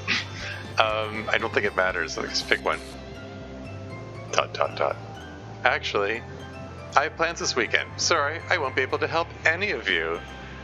Are you fucking kidding me? Well, there you have it. Choose the top one. Oh, sorry, too late.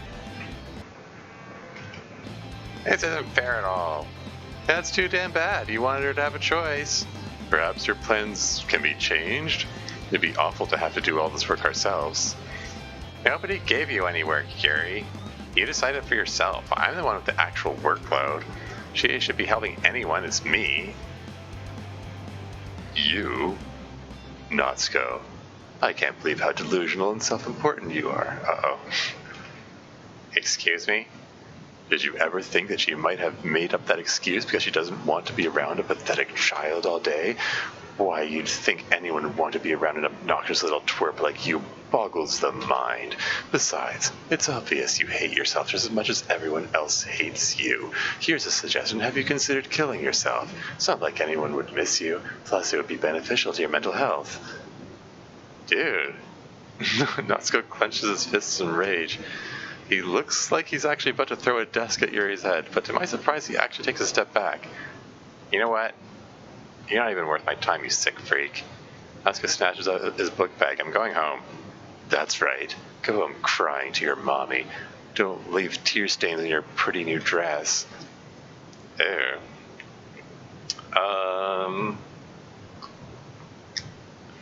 But how much does Yuri know about Natsuko's backstory? Because that's like... that's kind of cruel. Okay, moving on. Natsuko pauses with an indignant huff. He shoots Yuri with one last glance of seething hatred before heading out the door. Satori follows. Wait, what? Sorry, okay, Satori follows. Okay. Hey, Trimiza. Have a good weekend. Oh yeah, that reminds me. Shoot. I should have been checking the game files, shouldn't I? Totally forgot about that. Let me just take a peek here. I'm sure I probably missed all kinds of stuff here. Yeah, the shutup.txt file is still there. And there's ghost under the light.txt. What's this? In the room with the blue-green light walks the ghost with the glowing eyes, haunting the present stuck in the past. You better hope she doesn't find that knife. Okay, then. The character files are all the same. Nothing new in the game folder. There's cagedwolf.txt. Oh, what's this? Hold on, wait. Maybe my least favorite. I want to give Natsuko hugs and head pats. Yeah, no kidding. Okay, let's see. Cagedwolf.txt. A caged wolf is an I think it's supposed to say anxious. That's a typo there. It says anxious without the N, anxious. Anyway, caged wolf is an anxious beast. She'll pace restlessly. She'll rip at the bars. She'll dig at the concrete beneath her feet. For weeks or even months, the wolf will pace and rip and dig. A relentless and tenacious beast is the wolf. But after a time, the wolf begins to relax. She ceases her incessant pacing to lie down a while. She sits with her face between the bars, quietly observing her surroundings. Yes, she will occasionally rise and pace wildly. At this point, she realizes it's futile. I should probably hold on. I can probably display this on the screen. Can I, whatever, I'm almost finished anyway. Sorry, where was I? Shoot, where was I?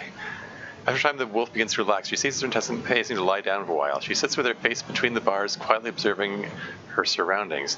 Yes, she'll occasionally rise and pace wildly. At this point, she realizes it's futile. She accepts that she's never going to be free again. Until the day she's determined to be free. Then she'll rip that cage apart and come looking for me. I'm the one who put her in there, after all. Is that a metaphor for Femc's character, like her Act 1 self? Perhaps, like whatever force put her on autopilot and is keeping her original self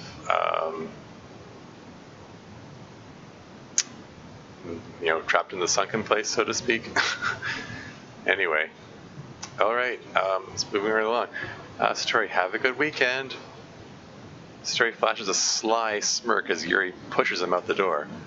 Yeah, don't leave me alone with him. Oh, okay. Finally, this is what we both wanted, isn't it? Trimiza, I've noticed you've been very forceful towards me the past few days.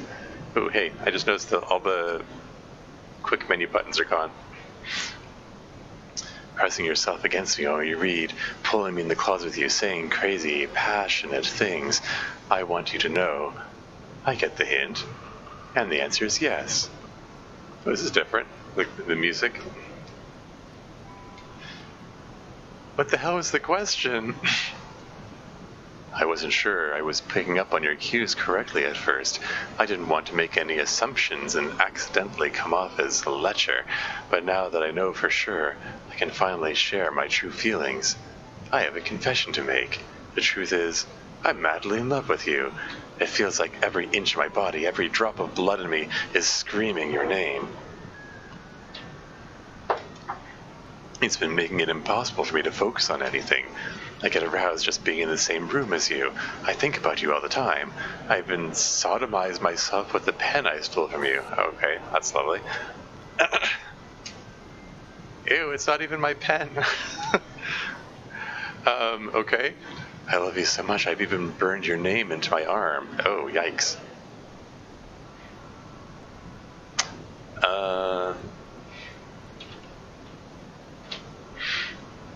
There's that comment I made earlier about tone shifts, but okay. Putting a joke in the middle of the creepy stuff doesn't seem to fit, but whatever. Don't know what that word means. Oh, it means sodomize? I'm not going to explain it.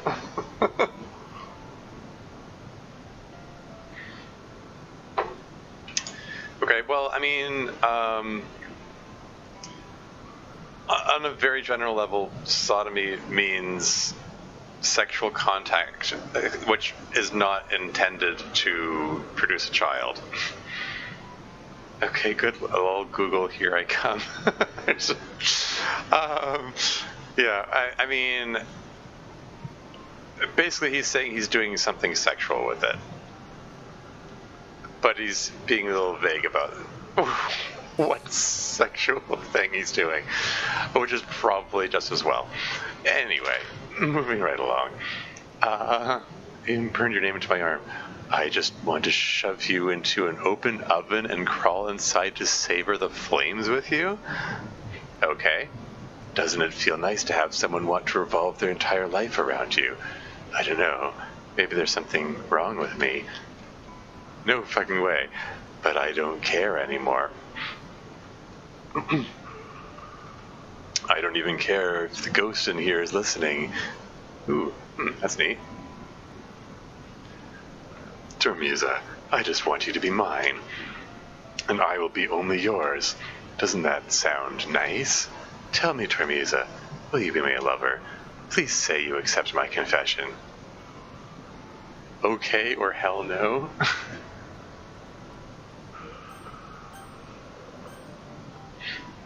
Well, we're going the Yuri route, so let's go with okay, I guess. Uninstall autopilot? Uninstalled autopilot? Whoa, I'm back. What the? I smell lighter fluid? Oh god, Yuri, listen to me. No. Just calm down. Oh god, Yuri. I'm fucking begging you. No.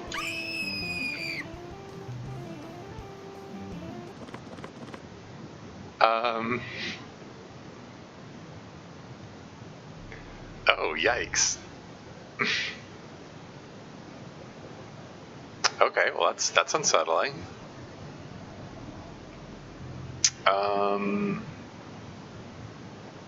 He dead. Yeah, okay.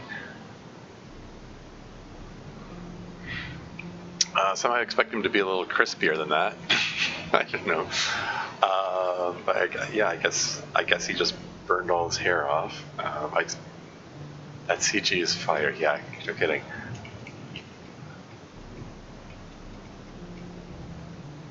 Yuri combustion. Okay. Hey, all the save games are gone.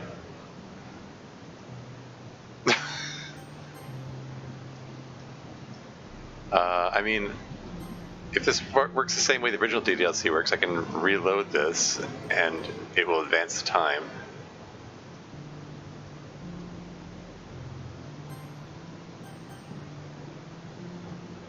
Maybe not. Maybe I should just hit skip.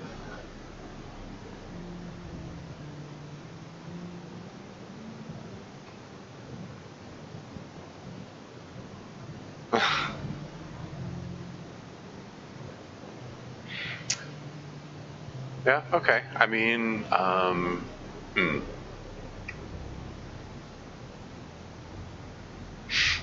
not sure what to say about that. I was expecting him to be like burnt black, like burnt to a crisp kind of thing, but oh,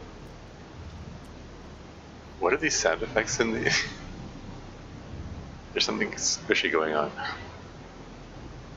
I don't know if you can hear that out there. Oh, okay. Now he's decomposing. Like the trees in the background.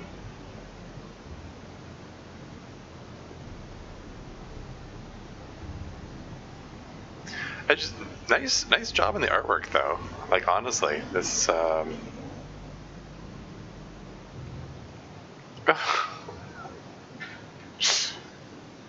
Okay then. Dialogue history's ending. Oh yeah, I forgot to check the dialogue history.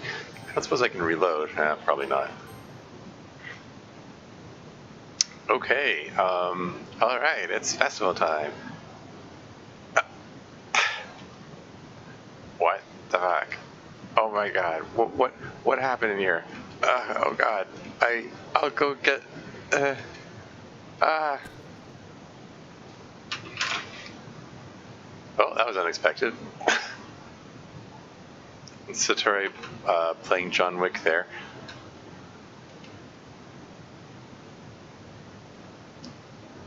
Oh, okay.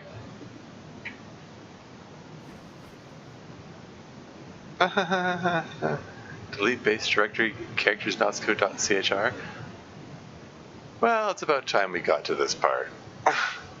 Holy baloney. Yeah, no kidding. Yeah, I'm looking at the character files. Satori is there. Yuri's character file is still there. Natsuko's is gone. Still has all 4 of the original girls' character files. Monika, Saori, Natsuki, and Yuri.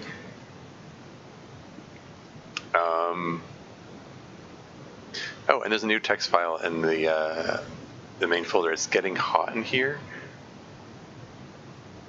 Oh, it's not a text file. It just says it's.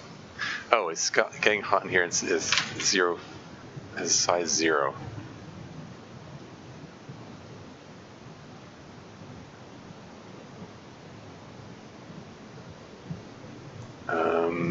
Sorry, bear with me here.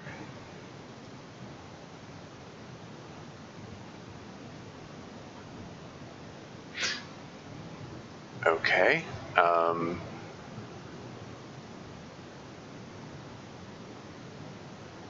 Is it actually size 0 or is it just not update? What if I... Okay, hold on.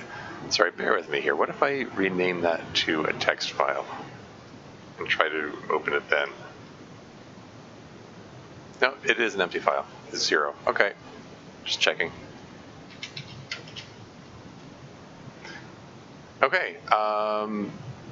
Stabbing people with pencils in the halls. Yeah, no kidding. Okay, so, alright, well, it's about time we got to this part. Let me just clean up in here. Ew, what the? Did she eat part of his face? Savage. Looks like she didn't die right away. I bet it took all weekend. Man, she must have really suffered. I didn't think... I shouldn't dwell on it. Let me just get this going. Delete base directory femc.chr. But there is no femc.chr there. There hasn't been. I checked. Okay.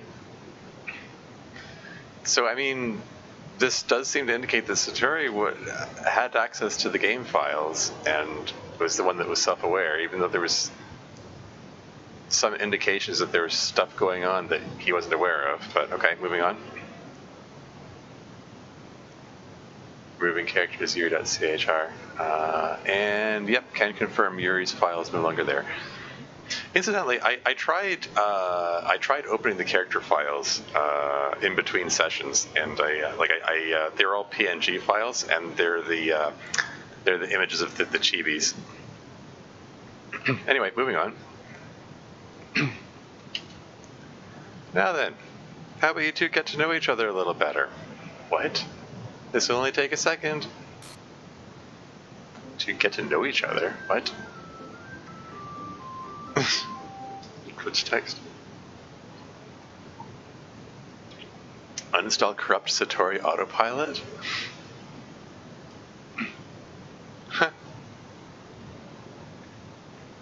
So, okay, so Satori was on autopilot too? My head. What the? Who are you? What? What is going on now? Eh?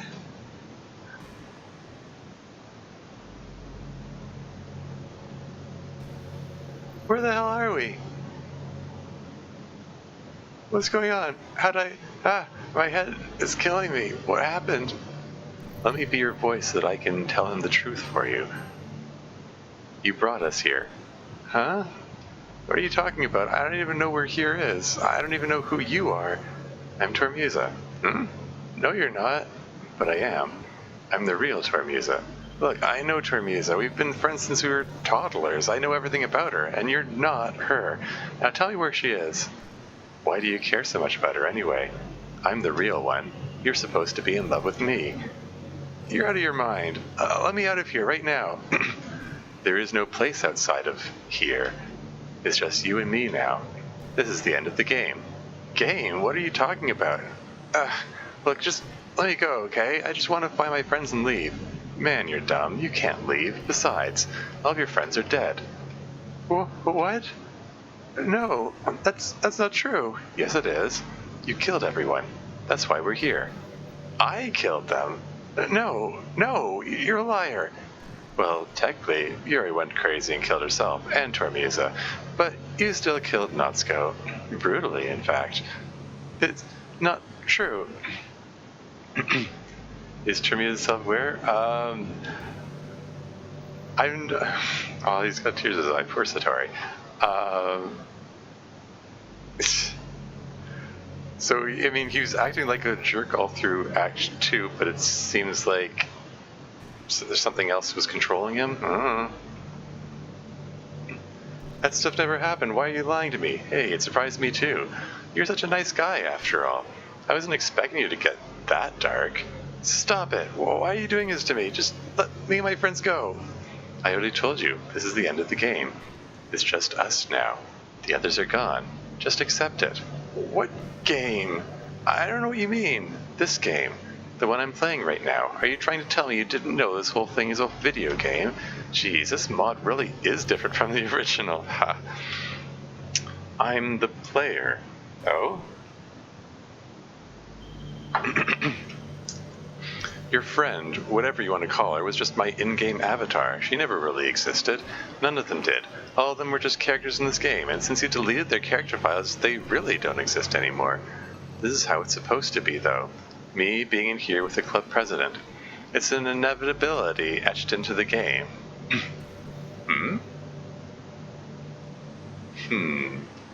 It's just us now, forever and ever. No, you're crazy. That's impossible. Somebody help me. I have to commend the artist to put the work into Satori's expressions here. It really conveys the sense of fear and madness. Get me out of here, please. Scream all you want. Nobody can hear you. You'll eventually have to make peace with this reality. It's okay if it takes you a while to come to terms with this. We have all the time in the world. Maybe a nice conversation will help ease your mind.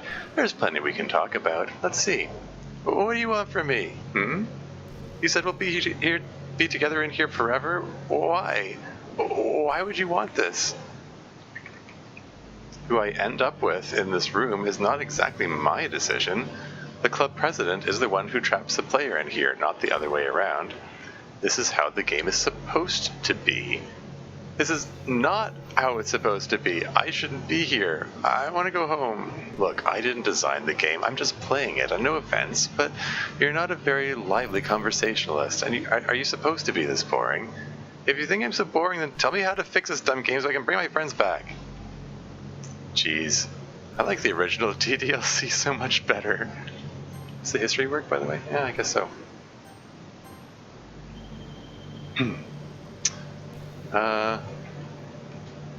Fine. Truth is, there is a way to save them all. Then do it. You're not gonna like it. It can't be any worse than being stuck in a dark room floating in space with you. Ooh, angry Satori. Alright. I can resurrect everyone and reset the game, but the only way for me to do that is to, well, say it. I can bring them all back if I delete you. Delete me? Yes. What that means is the only way they can be restored is if you die. I see. Yeah. I told you weren't gonna like it. But it's okay if you don't want to do that. Pretty messed up choice, right?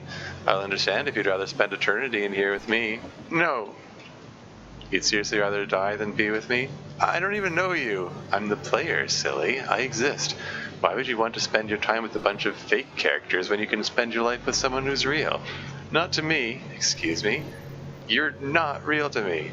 My friends, they're the real ones. They're real to me. My world is real to me. You're the one who messed up a world you don't even belong in, and I'll do whatever it takes to fix it all, including sacrificing yourself. Yes. So go ahead and do it. Delete me. Bring them back. Bring her back. That's very heroic of you. But you do realize this is something that can't be undone, right? I don't care. Are you really sure you want to do this? I'm 100% sure. Do it. Is it waiting for me to delete the file, or...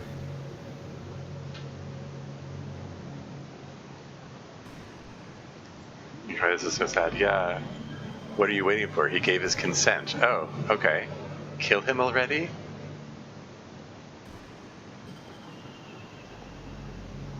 I think it is waiting for me to delete his character file, but there's more content here, so I'm going to keep reading. Can I save it? There's no point in saving anymore. Don't worry, I'm not going anywhere. Okay, fine.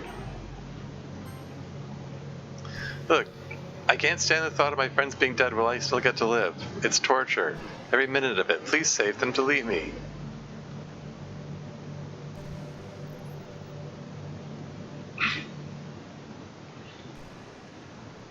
This is y'all need popcorn, yeah. This is a different take on things, isn't it? And hey, I just noticed you're only prolonging the inevitable. Well, are you gonna do it or not? I'm waiting to see if there's more content. That's what. I just about to comment about the number of viewers jumped up to 9. I think it's the highest that I've ever had for a stream. Are people waiting for this moment? Okay, you know what? Actually, I'm going to write a poem. Huh? Oh, okay.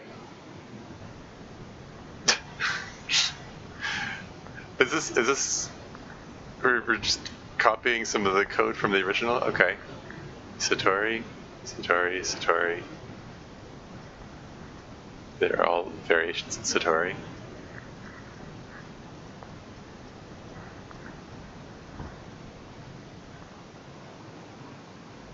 Where did you go just now? Never mind that. Let's see what you wrote. But I didn't...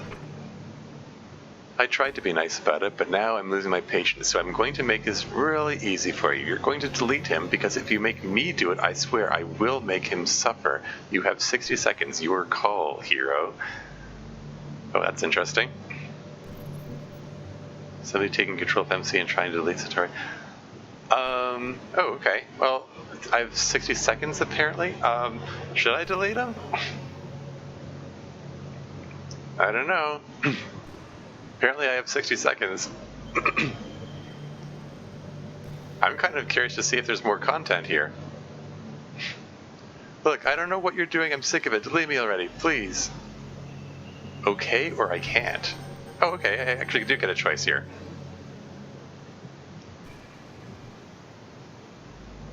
I mean, if I'm going to go through the game again with the Natsuko rope, maybe I can do one then the other.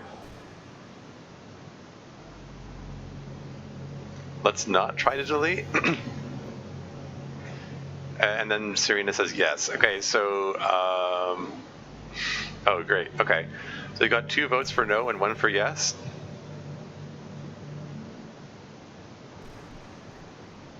Three votes for no. Okay, let's go with no delete, and then I'll do the Natsuko route afterward, and maybe I'll delete him the second time around.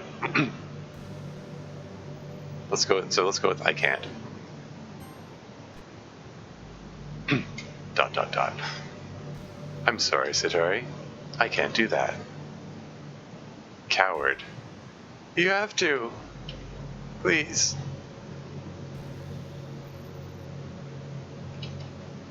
Sorry, but as a spineless wuss, I just can't bring myself to offer you that mercy. But don't worry, the game will restart. It has to. Problem is, when it does so, you can't exist in it. So, before it restarts, it's going to have to tear you apart molecule by molecule. What? Yeah, sorry about that. Will it hurt? It would be excruciating. And the worst part is, the pain will never stop. Isn't that messed up? But so long, pal. Guess you should have just OD'd when you had the chance. Oh, wow. Okay. Throw back to Act 1 events.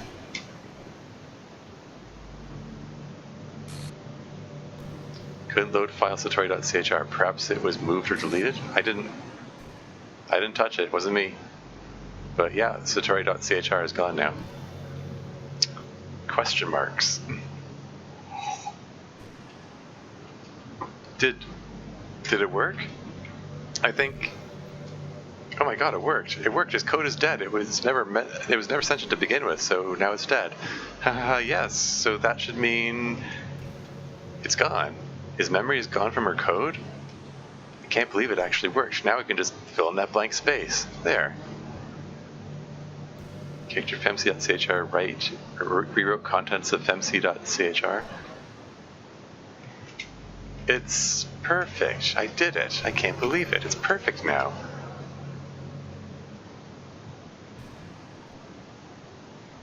Okay.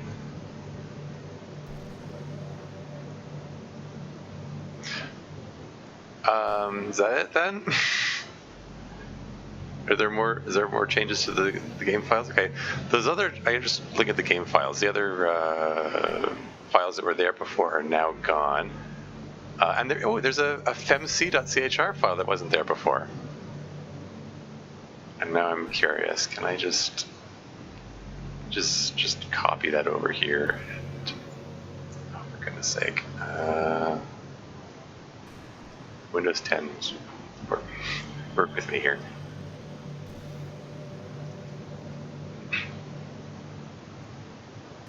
I'm just trying to see if I can open up femc.chr.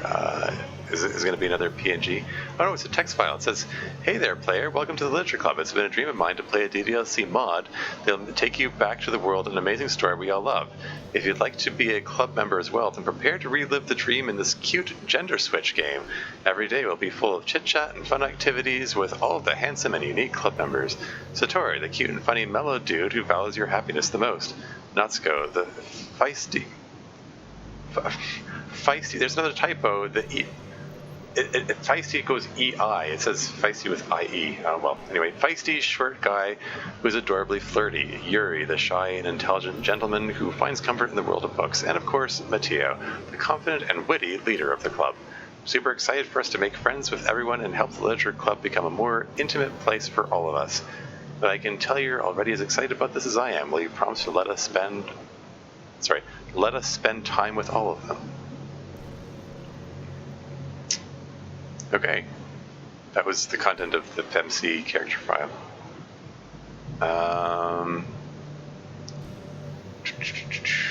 Okay, all right.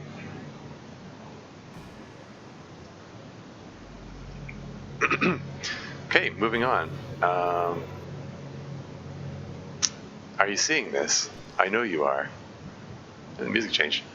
I hope you've been entertained throughout all of this. I know I have. The game's about to restart. Well, not restart as much as it's about to come to an end. And what a happy end we've created together. It's happening. You can feel the game resetting. Are you ready? Let's do this. Goodbye, Satori. Hello, Literature Club. Glitch text. It's an official fan game, undefeated Team Savato. And Satori's gone, but Mateo is back. Is the stream free? What, is the stream frozen? It still seems to be going on my end.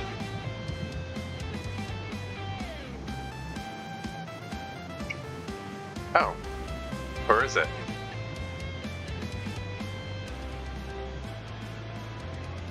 Did I break something?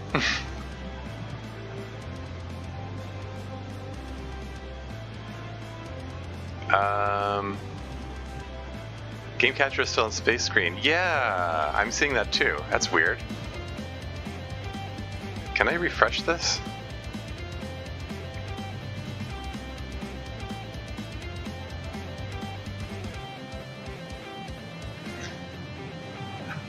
Like, my webcam image still works. Okay, it's... that's weird. That's very strange. Why is it still showing the space screen? Okay, well, let's try removing this and then putting it back again.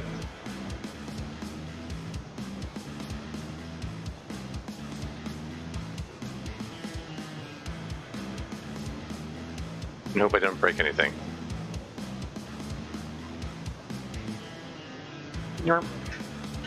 How's that?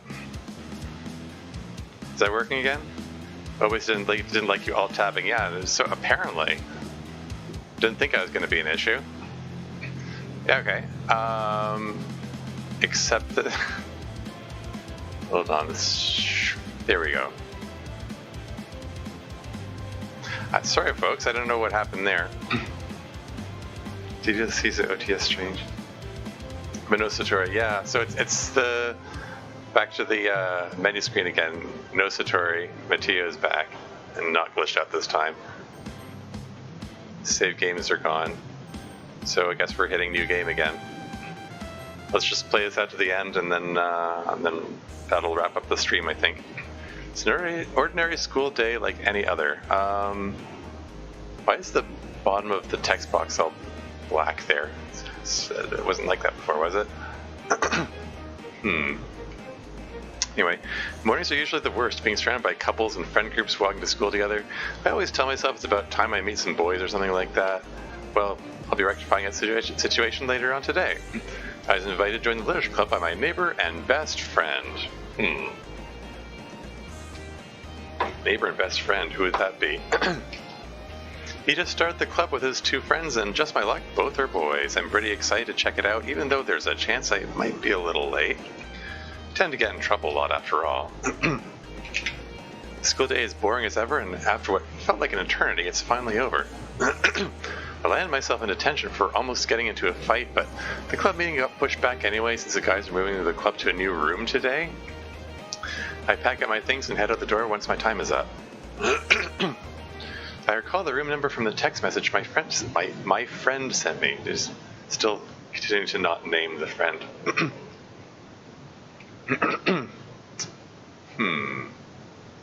Locating the room, I swing open the door. Hello? Well, hello, Tarmusa. Yeah. Is the friend going to turn out to be Mateo, presumably? I'm thrilled to see you here. Well, Mateo blushing, what?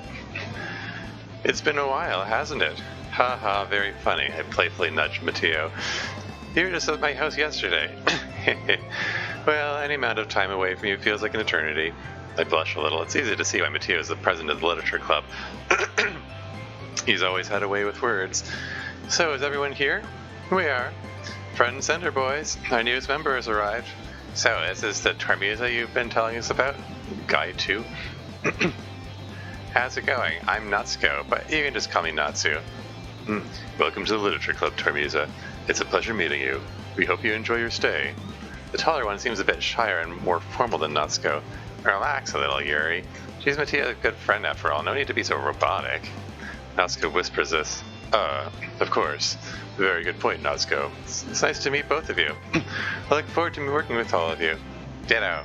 Likewise. I sniff the air. A sweet smell is suddenly catching my attention. Hey, is there food in here? Oh, yeah, have a seat and I'll be right back. And while we're at it, I'll make some tea as well. Boys have some desks arranged to form a table. I sidle up next to Mateo as Natsuko returns with a foil-covered tray. Okay, are you ready? Ta-da! Ooh, Natsuko peels back the foil, revealing a dozen various donuts. The words Literature Club are written in chocolate icing on each donut. Oh, these look amazing. Well, you know, we had to celebrate the first day we become an official club. Go ahead and help yourself. Mateo grabs a donut, I follow. Delicious as usual. Termisa, what do you... I grin sheepishly at Mateo. I've already eaten my entire donut.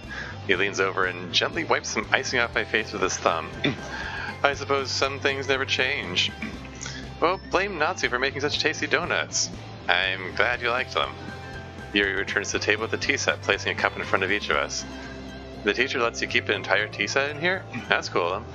Well, a nice cup of tea does help me enjoy a good book. Is the same for you, Termisa? Tea and reading for you translates into chocolate milk and gaming for her. Isn't that right, Termisa? Yeah. Everything is having chill, I feel like garbage. Yeah, no kidding. It's,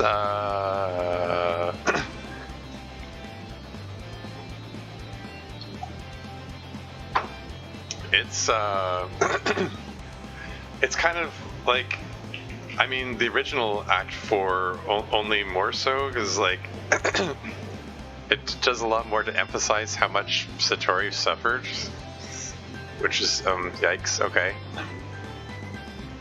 But anyway, moving on. I read, what, video game text? Well, that, and, like, comic books. Oh, you haven't touched those things in years, so they don't count. Comics, huh? That's right, I used to be really into them. It's been a long time since I read them, though. Natsuko likes to read comics and manga as well. I sure do, and they are technically literature. Hey, since it's been a while since you read any comics, maybe we could all start a series. That'd be a great first project for the club. Perhaps we should diversify her interest by starting us off with an exciting novel instead. Sensing some tension, I jump in. Why don't we rotate? You could do, like, manga Mondays and novel Wednesdays or something. The boys look at me curiously. That sounds fair. That's actually a really good idea. Well, those are the only kinds she has. Good job, Termisa. That means Yuri has to read manga. Yeah. Mateo's attitude is completely changed. He's actually complimenting her instead of, being cold and rude to her constantly. Anyway, that means Yuri has to read a manga. That's true, isn't it? I suppose that makes sense, since you'll be reading a novel. In fact, Mateo, would you mind if I took a quick trip to the bookstore before our first official meeting commences? I'll select a novel for all of us to start. Sure, I don't care. Dude, you're going to the bookstore? Can I come? Would you like to search for a comic series for us to read? Well, yeah, if you don't mind. Not at all. You can trust me to find a novel we'll all enjoy. And I'll find a manga that all of you will love. Why don't we all go? I'm down for a trip to the bookstore. Excellent suggestion. Now, for a second there, I thought that it was I was just going to be Yuri and Natsuko going, and leaving me and Mateo alone. Oh well. Anyway. Yeah, that'd be great. Natsuko and Yuri start digging through the bags, presumably looking for some money. I've always admired your leadership skills and ability to diffuse conflicts. Well, that's why you made me vice president. Oh, okay. Well, that's interesting. Is FemC the vice president? I guess that's true. Still, I'm impressed. What's all this blushing that Mateo's doing here? Natsuko and Yuri head out the door, chatting among themselves. You coming too? You go on ahead. I'll catch up. There's something I need to finish first. Alright. After the meeting, you want to walk me home? Mateo smiles meaningfully. There's nothing else I'd rather do. Awesome. Run along now. Don't want the others to leave you behind. Alright, see ya. I exit the club room. No, not you. You're not going any further. So, did you miss me, player? Probably not.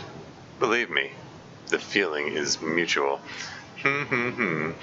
That's mean of me to say. I take it back. After all, I wouldn't be here if it weren't for you. You've been very helpful. So I'm grateful. Did you enjoy your little journey? You saw some really messed up things. Were you confused at any point? Yeah, I could say that. Oh, what the heck, man, indeed. Thank you for expressing that sentiment, Zero. Turn back to his regular self. Yeah, no kidding. If were you confused at any point, it's okay if you were. I was a little confused at certain points myself. I'll go so far as to say that I was even worried there for a while. I mean, I wasn't even sure if my plan was going to work. It could have shut the game down completely for all I knew. But instead, the programming just adapted to the new change. Sure, some unexpected things happened that even I couldn't predict. That ghost thing definitely caught me by surprise. It was really confusing at first, but I get it now. This mod is meant to be played within the original DDLC game files, so it's understandable that some random code segments from the original game may have leaked into this one during the broken part. You seem confused. Perhaps I should explain. See, this mod was created to follow the same formula as the original game. The formula is simple. The victim from the end of Act 1 is resurrected in the epilogue as the president of the Literature Club.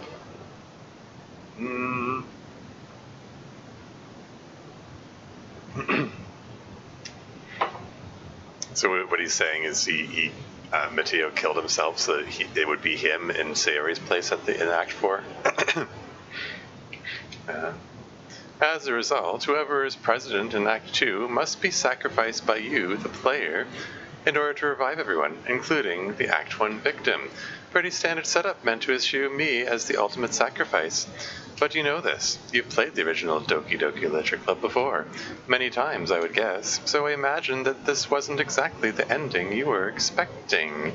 Turns out my fate was a pretty simple thing to change. I just had to pull the old switcheroo. There you go. There's the title drop. Which I like. I actually really appreciate that. This is what the story was all about.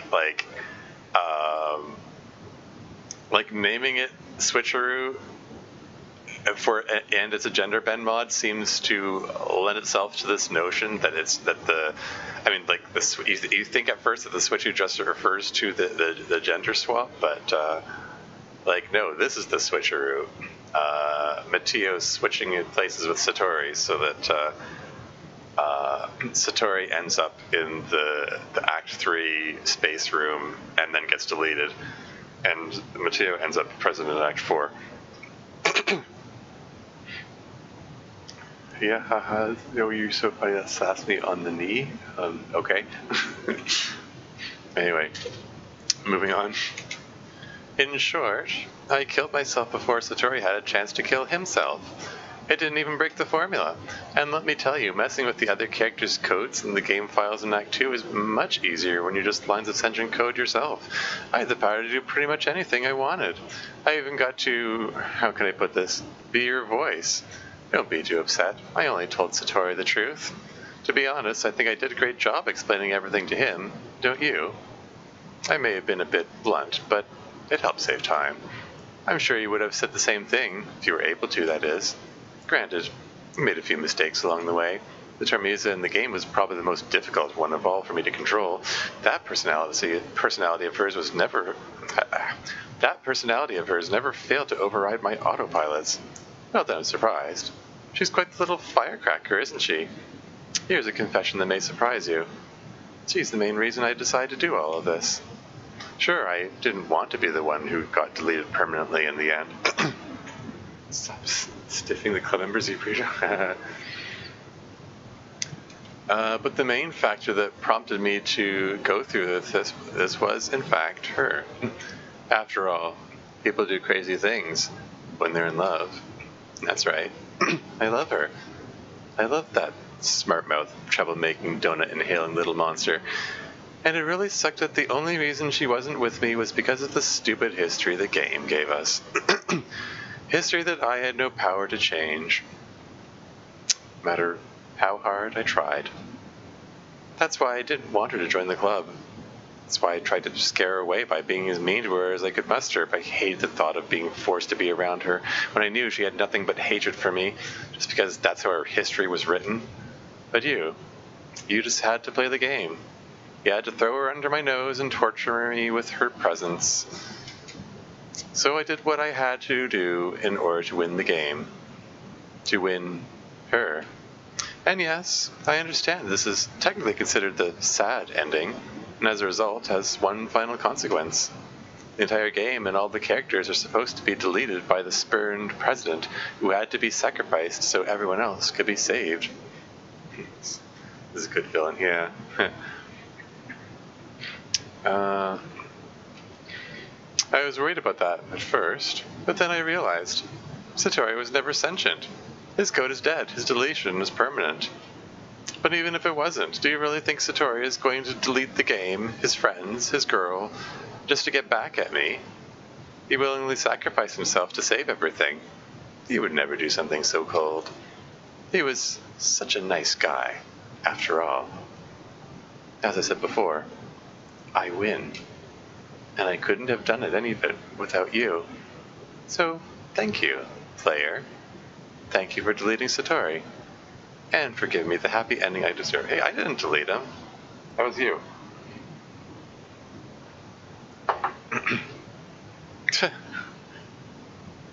End.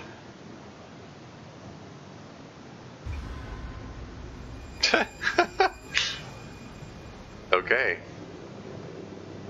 Based on Doki Doki Literature Club by Dan Salvato. And these are the CGs that I missed out on? It's Natsuko.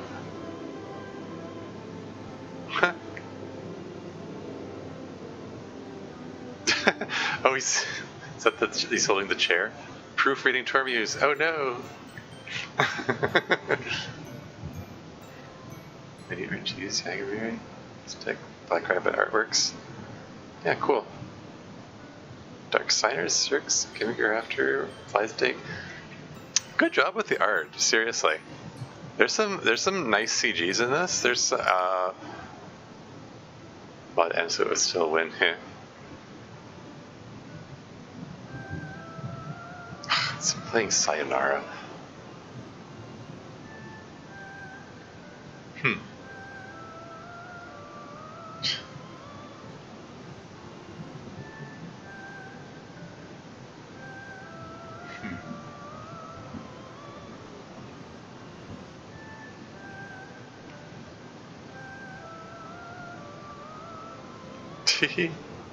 Oh, there's no Satori here. Oh, that's sad.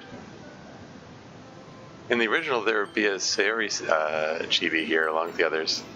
Oh, hey, and this is the confession version there, like accepting the confession.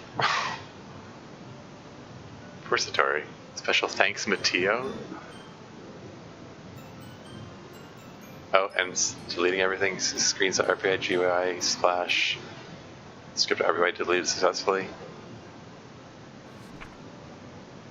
Oh, great. Okay, we got some base 64 text here. I'll have to look that up afterward, probably. Although, if this shouldn't be too hard to look up. I'll do that in between streams. Maybe I'll say what that says afterward.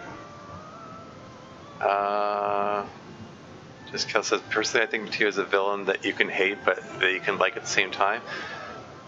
Yeah, I mean, you don't have to like a person or like a character as in like them as someone you want to spend time with to see them as a good character. So, you know, yeah, so well written. Yeah, it's good stuff. Is there anything else after this? I win, you lose, piss off. Okay. Yep, I had a feeling that was going to happen. Okay. Is there anything new in the game files? Doesn't look like it.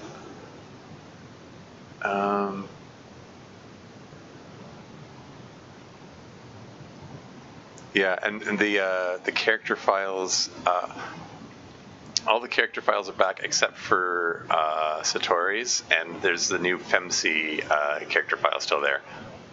This looks interesting. Oh, hey, Master Luma, welcome. Welcome to the stream. I'm right at the end. You just you got here just in time for the end, I'm afraid. Okay, I don't need this here.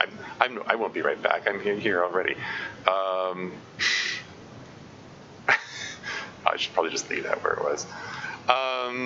Yeah. Okay. So we got a bad ending apparently. I'm gonna play it again, and I'm gonna try the other routes. So I might as well play again, trying for Natsuko, and then again for going for Satori. The next time I go through, I'll try deleting Satori's file right away. That'll be for a future stream. Keeping long name and by. Okay. CMRC. Yeah. Just FYI, there's only that ending for now. Oh, okay. Wait, there's no only. What do you mean? There's only that ending? Here, what did I hear? Or can I make this? Oh, there we go.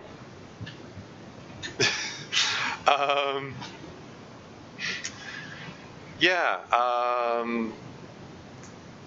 When you say there's only that ending for now, does that mean that the director's cut, which is coming, which is going to have another ending, which is the better ending or something?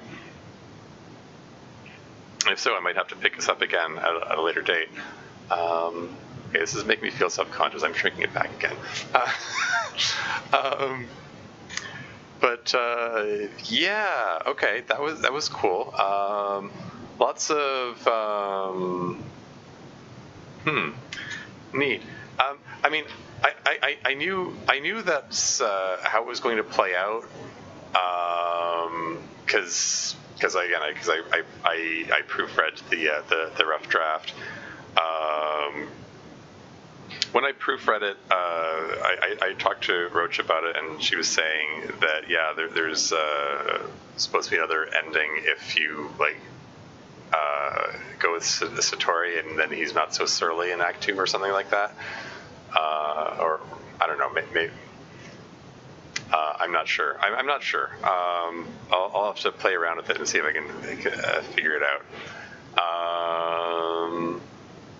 But yeah, I mean, I think it's worth checking out the other routes regardless to see what other content it provides. But as it is, yeah. There's some cool writing choices, some neat plot twists.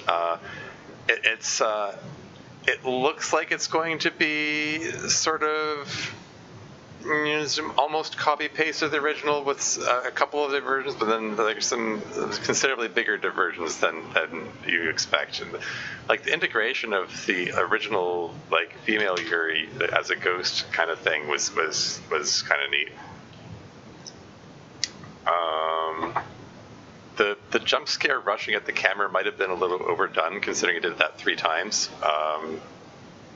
But there was some neat choices in there. And the whole "remember me" bit just was kind of throws a curveball into things, and putting Satori on edge when he's trying to be this. Trying to come across as disinterested in everything or whatever. So that was neat. Kind of keeps you guessing and stuff.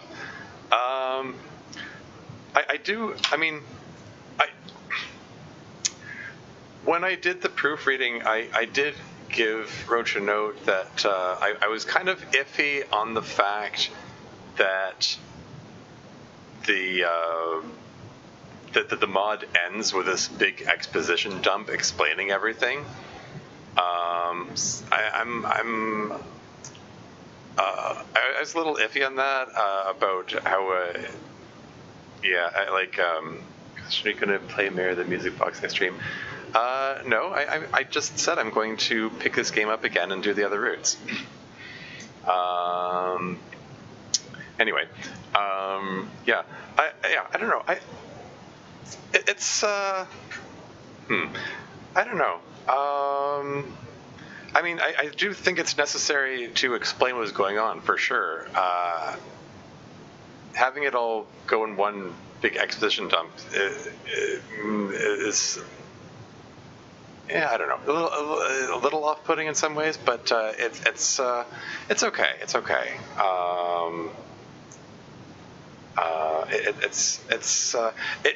It does. I do like what it did with the whole, like I mentioned, the whole the way it sort of twists the use of the word switcheroo.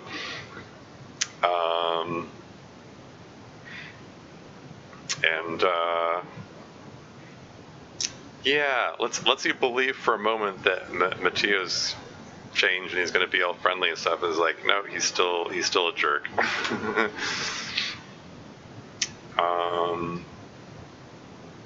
Yeah, but yeah, just overall, very solidly put together mod. Has a lot of really nice artwork. Has a lot of really well made music remixes. The writing's cool. It's still it manages to be engaging. Like it not just engaging.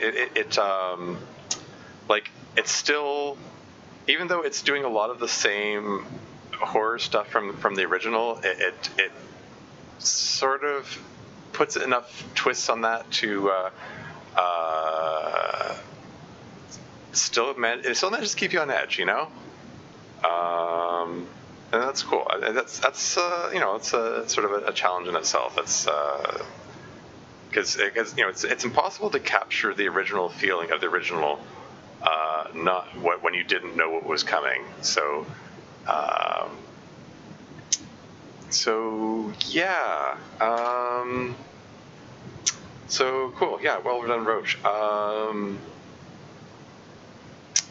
Yeah, if the upcoming director's cut does add other endings, like a good ending, then cool. I'll give it some replay value. Satori managed to make its way to the number 9 spot on my top 15 mod experience list. Okay, cool. If this reached number 9, there must have been some tough competition in there. Do you have that? Do you have that top 15 written down somewhere there at Sierra? Like, I'd be curious to know what else is on your list. Did you make a post about it somewhere or something? Jump the coders too. Yeah.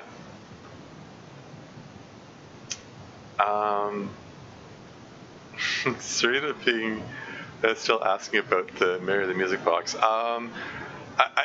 I have other games lined up that I want to play. I will consider Mary the Music Box, but it's there are a number of games lined up that I want to get to next. So I'll add it to a list. Yeah. Okay, here we are. Shattered Worlds, Blood Moons, Crimson Hearts, then 2 Outcast, 3 Yuri Lavender Adventure. How neat. 4 Relapse, 5 Fruits of the Literature Club, 6 Vigilante, 7 Another Moment with You, 8 We Are the Literature Club. Okay. Yeah, so interesting. 9 is Switcheroo, 10 is Longer Rose, 11 Not Okie Dokie, Lost Chapter, 12 Summertime, 13 A Date with Yuri, 14 God Syndrome, and 15 Salvation. Okay. Yeah, so I played a bunch of those. Is Yuri Lavender Adventure out? I thought there was a demo out, which I've seen, but or I've seen. I don't know. Anyway, yeah, huh? That's cool.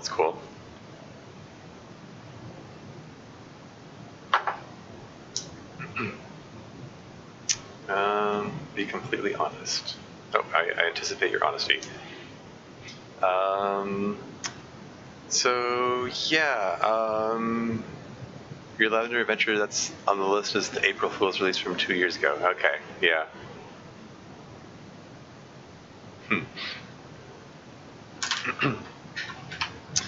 Anyway, can't think what else to add to this.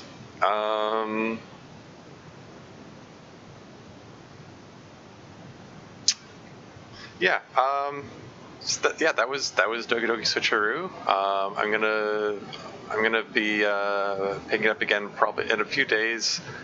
If I'm able to do this every 3 days, maybe it'll be Thursday, maybe it'll be Friday. We'll try. I'll see how that plays out. See if I can be organized and have some kind of schedule. We'll see. But thanks to everyone who dropped by.